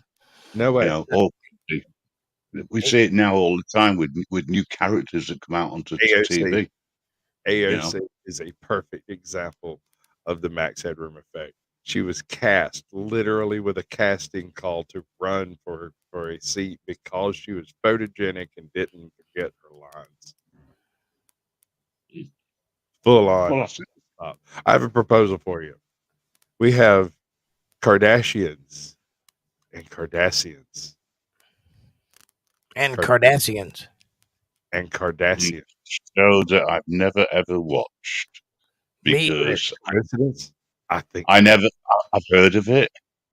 They became famous overnight. I mean, it's the same thing with Pop They were- Idol, X Factor, America, or Britain's Got Talent, or whatever. It's all stuff which is cheap TV. No. This is a joke, dude. The Cardassian is an empire in Star Trek from Deep Space Nine. Kardashians is an empire in freaking California built on the backs of slave labor in China. And she literally got famous because she has a fat ass. Because she bought a fat ass. That's literally her quality. The only one. She's famous for being famous. Basically. Same with Paris Hilton. What's up, Toe? Welcome to the show, brother. There's a Toe. show there if you're interested. But you're gonna have to show me something before I bring you up. I'd have been skirt. They'd have skirt me a little bit. I'm skirty. Skirt. You're gonna have to show me your penis to prove you're not a cop. That's a deep callback there, buddy. All right. So I got a joke for you, and I might screw this up. I've screwed it up the last 2 times I've tried to tell it. Don't screw it up. So a guy walks into a bar with a box.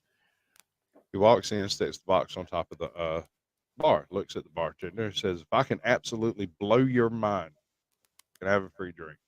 Bartender stands there. It's a slow night. There's not much going on. He goes, "What the hell is a drink, right?" Sure. I'll buy you a drink if you can absolutely blow my mind. He says, "Fantastic. Check this out." He opens up the box, and this little 12-inch dude pushes a baby grand piano out, sits down, starts playing the piano. He plays Rachmaninoff and Chopin and a handful of others, and it's absolutely stunning. The bartender's like, "That's absolutely amazing." Gives him a beer. The guy's drinking his beer. The bartender goes, "Where did you get that guy?" He said, "Oh," pulls a lamp out of his pocket, tosses it on the bar. He says, I wish for it. I got it from Jeannie in the lamp." He's like, "You got to rub the lamp?" Bartender's, asks, "You got to let him rub the lamp?" He's like, "Yeah." So he rubs the lamp. Jeannie pops out. A few minutes later, 1,000,000 ducks start coming in all the windows and doors and everywhere you could possibly imagine. And the bartender starts screaming, "Oh my God, what's going on?" The guy with his beer says, "You don't really think I asked for a 12-inch penis, do you?"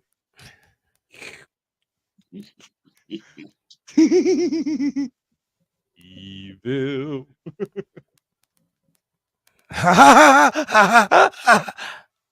Good job.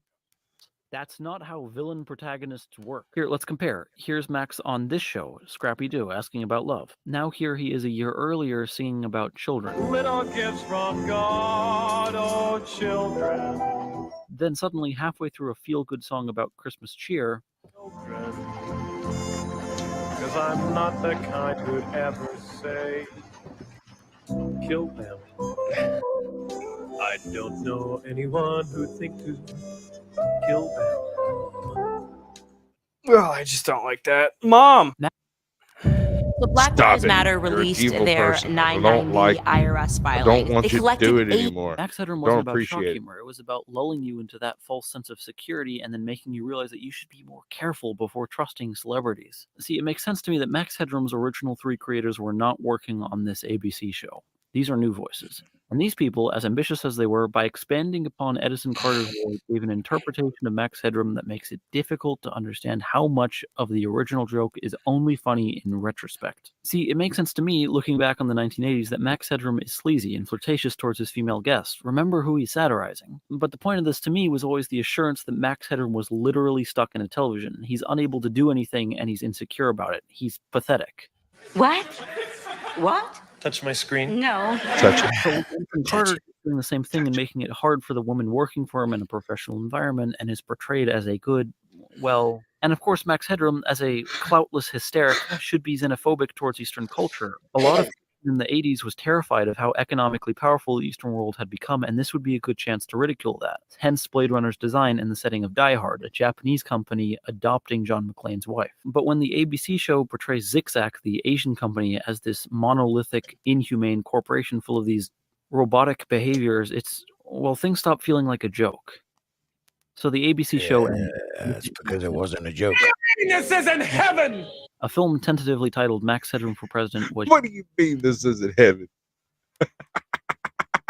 What am I doing here? I died. Shelved, and how cool would that have been? Max Headroom was a bright light for a moment in time, and then he was gone. And that's because Max Headroom didn't die; he was murdered. No, I'm just kidding. He died. Along And with he became president too, by the way. Faded away was he never really had a big win, a victory that allowed him to cement himself in the public consciousness. See, Stephen Colbert's right-wing character got to ridicule President George W. Bush to his face at the White House Correspondents' Dinner by pretending to agree with him. And Sacha Baron Cohen had enormous commercial success with his character Borat.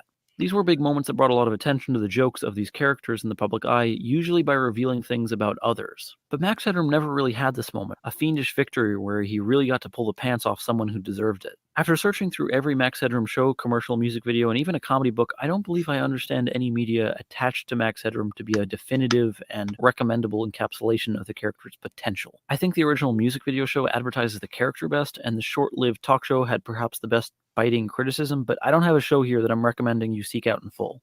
Max Headroom has been gone for a long time. A smattering of returns exist vaguely, though they aren't much to discuss. More importantly, his aesthetic sensibility has pollinated across media in interesting ways. We have evidence it influenced System Shock's Shogun. From my throne room, lines of power careen into the skies of Earth. What this character needs is That was what I'm one of the going to call a creepiest sections character of that game. clarification.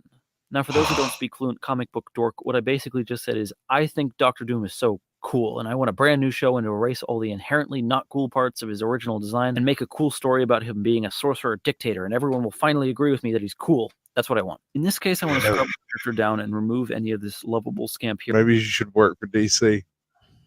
You're pretty much doing fan fics now, right? Pretty much.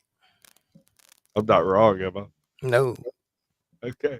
That I believe is found in traces of his original DNA, such as when he ridicules the network he works for and frustrates the executives. Max Headroom, to me, works as a villain. His original design is quite clear. I think Edison Carter's world is what muddles up the matter. He should be treated as Captain America Zemo or HAL 9000, but with attention to what makes him desirable to the American public. I like him. Join the club. The creators of the ABC show fill modern retrospective with wishes to see Max Headroom done properly today, without the technological limitations of the 1980s. Max Headroom has more potential for reinterpretation and popularity than any other character relative to the chances he's been given. So let's get down to business. For one, technology has been begging for a Max Headroom reboot for years. We could do so much more with this template than the original creators would have ever dreamed of, and for a fraction of the cost. I can't imagine a more low-budget pitch. It's a person in a room alone with a camera. It's every investor's dream. He's the best of all worlds for funding. If you want him as an annoying pop-up on your watch face advertising his new show or any product at all, that's perfect. That helps the joke. You can't sell out with this character. Every second of the show could be fascinating and visually arresting. No other show would look like it. Intentionally using glitch art, hiding subliminal messages. The internet is full of tutorials on how to make these for free. This could be the most incredible robotic performance since GLaDOS. It doesn't need to be overstimulating either. It could be serene and gorgeous at times. Full vaporwave. We could have the first proper vaporwave show with all its charm and all its underlying discomfort. discomfort. It's actually a great idea. Proved years ago that the concept of a populist caricature could work 4 nights a week. This was a talking head which made over 1,400 episodes. The show was wildly popular for a decade. And Colbert's target of ridicule wasn't as broad as American host, but actually more specific, the political daytime hosts of Fox News, specifically Bill O'Reilly. This is more than enough proof that Max Headroom could support several seasons alone without making me watch hours of Fred, Daphne, and Velma over here. Thirdly, more importantly than all this other stuff is the fact that we need him. I'm not entirely a spoilsport, but I cannot stress enough that sometimes genres need criticism. Sometimes when a fun, indulgent genre gets too big, it can warp people's understanding of, like, say, war. It's genuinely healthy when another voice is willing to discuss the same subject matter with a critical eye towards, say, the reality of Cold War-era espionage. My point is that a genre unexplored and uncritiqued can be dangerous, and the talk show format went out of control. I mean, why are there so many of you? I'm aware that this particular kind of show is a relic, but this isn't really about talk shows, is it?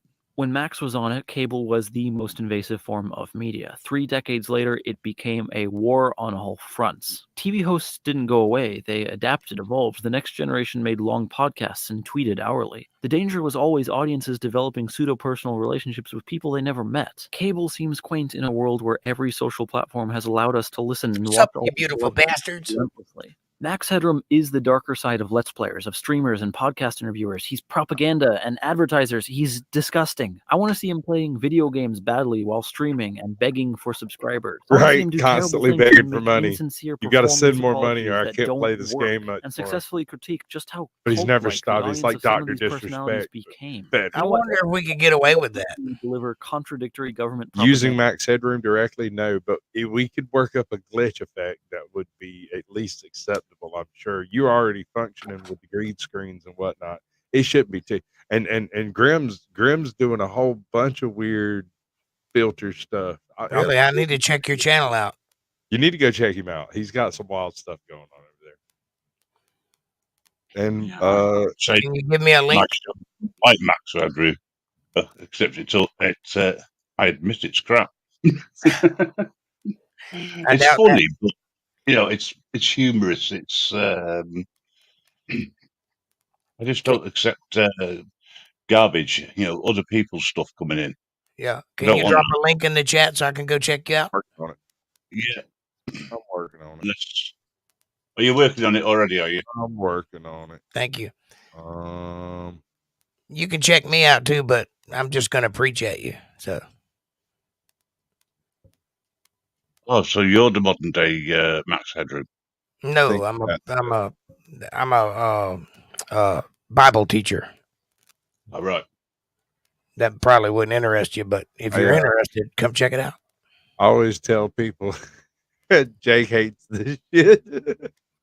I always tell people he's a young earth, flat earth Christian Scientist.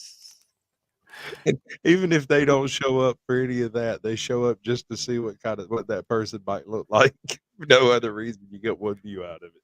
I'm one of those things. I am a Jake. That should be the link to his channel. Let's drop the link in, I think. Does that sound like you? I'm sure. I am subscribed. Fan. Thank you.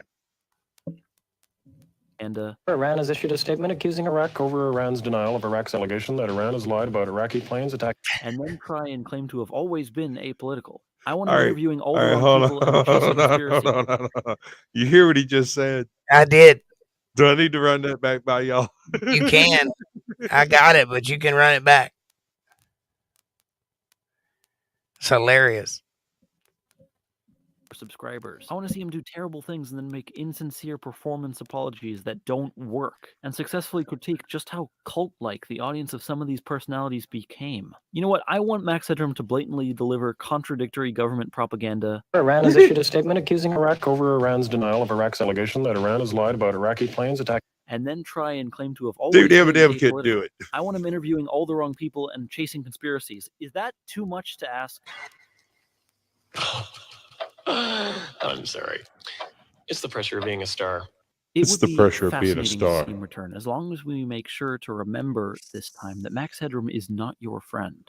Max Headroom is a bigot, and he's not even big enough to admit it. Look, I do not write this stuff. I'm not responsible. They stick a piece of paper in front of me, then I just speak. Max Headroom was and is just good, proper satire. And lasting satire is, at its most oversimplified, a joke that bothers you. It sits in your stomach like a rock and compels you to think critically about the world that surrounds it. Max was always going to be American. Max was designed by British creatives who cheekily implied that Americans would always worship celebrity, even if it was made of this, acted like this, and looked like this. And we, the American public, not only failed to get the joke, we put it in front of Even rallies with if. red banners to advertise soda.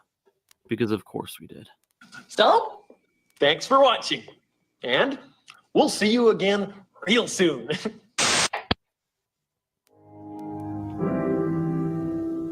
I know I'm impossible. I have my ups and downs.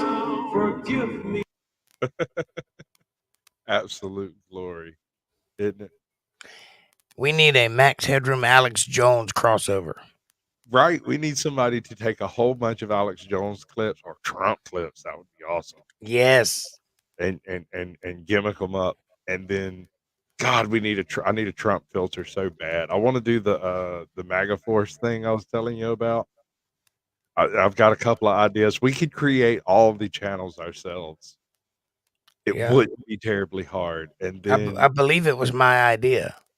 we could create all the channels ourselves. We could create all the catch lines for each of the channels.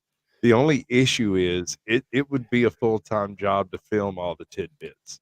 It's my channel. It's the most beautiful channel. People tell me all the time what a wonderful channel I have. Right. China. Right. But it never hit you how much of a corporate shill he was. I can see that. Yeah. I mean, I got it. I got the joke. I'm just saying that at the time it meant something different than it means now. I mean, a mandatory carry. He was. Oh, sorry. Thought you were talking to me. He saw it back then doing all that, but it never hit him until now. No, Space Feather is absolutely amazing at explaining stuff like this. Is that who this is we're watching? Yeah, this is Space Feather. Hold up. Let me do this thing. I think my cats have found a blender and have gotten in it. They seem to be going crazy outside. They're eating size? Huh? Yes. Smoothie.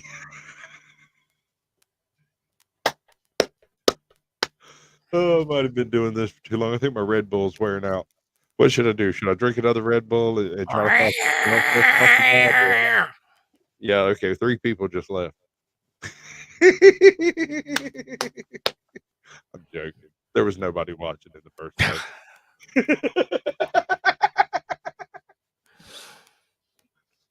Oh, there's something definitely wrong with me. Cocaine, what a wonderful drug. We've actually run about an hour over where I was expecting to knock off. That's because I'm hilarious. You gonna stick around backstage for a few minutes? Sure. All right. How about you, Grim? Yeah, no worries. All right, bud. I'm gonna set y'all backstage and have me a little heart to heart with these folks, these 2 or 3 people that might be here. Thanks for watching, guys. You're melting. You're melting. Oh, What a world. Oh, what a world. What a world. What a world. What a world. What it's a good world. Okay. Listen. I'm absolutely tickled. I can't tell you how tickled I am about 1,500 subs. I'm sure I've lost a few of y'all during this stream, but that's fine. Y'all are probably flakes anyway. I can't tell you how amazed I am that any of this worked. Because when I started all of this, it was just kind of as a lark. It was more or less just to kind of poke fun at Jake. I'm not gonna lie, that's the God's honest truth. And once it kind of started up, it sort of developed its own furry personality, I suppose. That's what YouTube ultimately is a cult of personality, and my personality loves each and every one of your personalities individually. But y'all have 2 choices right now, and I need to know in chat. I have a couple of different outros over here, or I could play one of my new intros, which is the difference is one's about 2 minutes, or one's about like 47 seconds. The other one's like 3 minutes long, 4 minutes long. To mock you? No, sir. No, sir. Not at all. And let me tell you something there, Carrie. Having had you on has actually gotten me to a few places I don't know, A, whether or not I want to be, and B, that I never expected to go. And I'm proud of having you. I'd like to call you a friend. I'm pretty sure I call you a friend. I don't know what you call me, but that's what I call you, is friend. And set up a poll, play all three. Hey man, I got a 20-minute freaking strip of uncopyrighted material over here. I could turn it loose for 20 minutes straight. I think 16 minutes straight. Don't tease don't tease me with a good time. I'll bring them both up, make them listen to it. What do you reckon about that? What do y'all think? Where y'all get in that private chat and tell me what you think over there, because I'm curious. All three of them. I got like 3 or 4. I got a couple over here. No joke. I'm not gonna make them do it. I will play a. Oh, I did this. I did this thing.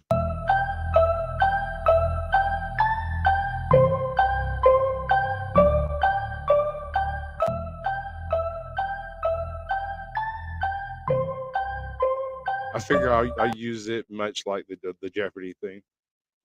Whenever somebody's trying to think of something, I'm gonna pop that on. Can you remember? Remember it now. I think that would be pretty good.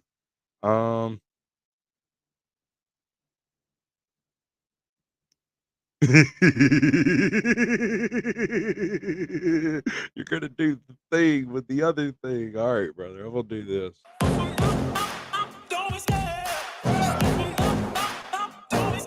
I love the chase and the hunt, and I set No, the not pace. that one. That one has no visuals to go with it. And that is nothing but visuals. Where's the other one? All right, that'll do.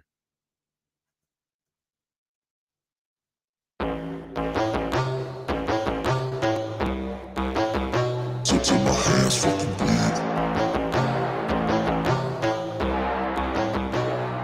You won't see me stop, no, you won't see me quit. I'm gonna make it to the top if it's the last thing I did. Never catch me, man, I'm gone, cause I'll be working off the grid. Grinding through all the pain, I said I'd do it, and I did. I'm the type to work until my hands fucking bleed. I'm the type to fight when others fall to their knees. I'm the type to ask for more pain, get it please. Cause on the other side of pain is everything I fucking need. I got a hunger inside of me, a flame ignites entirely. I work daily quietly to build a perfect dynasty, a place where my mind is free from the chains of society. I take all anxiety and turn it to the finer things. Oh, don't take it slow, I got these places to go. I wanna grow, I wanna be something more.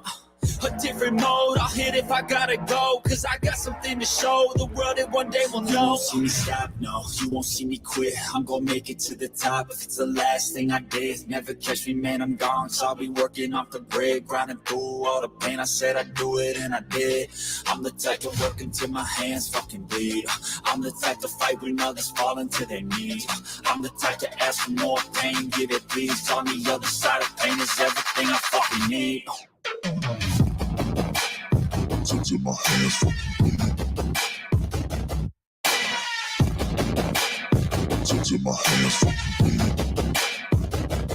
You won't see me stop, no, you won't see me quit. I'm gonna make it to the top if it's the last thing I did. Never catch me, man, I'm gone, cause I'll be working off the grid. Grinding through all the pain, I said I'd do it, and I did. You won't see me stop, no, you won't see me quit. I'm gonna make it to the top if it's the last thing I did. Never catch me, man, I'm gone, cause I've been working off the grid. Grinding through all the pain, I said I'd do it, and I did.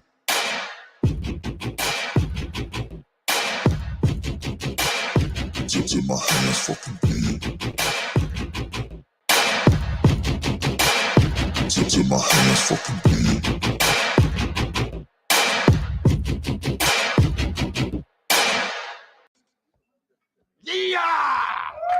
A few moments later.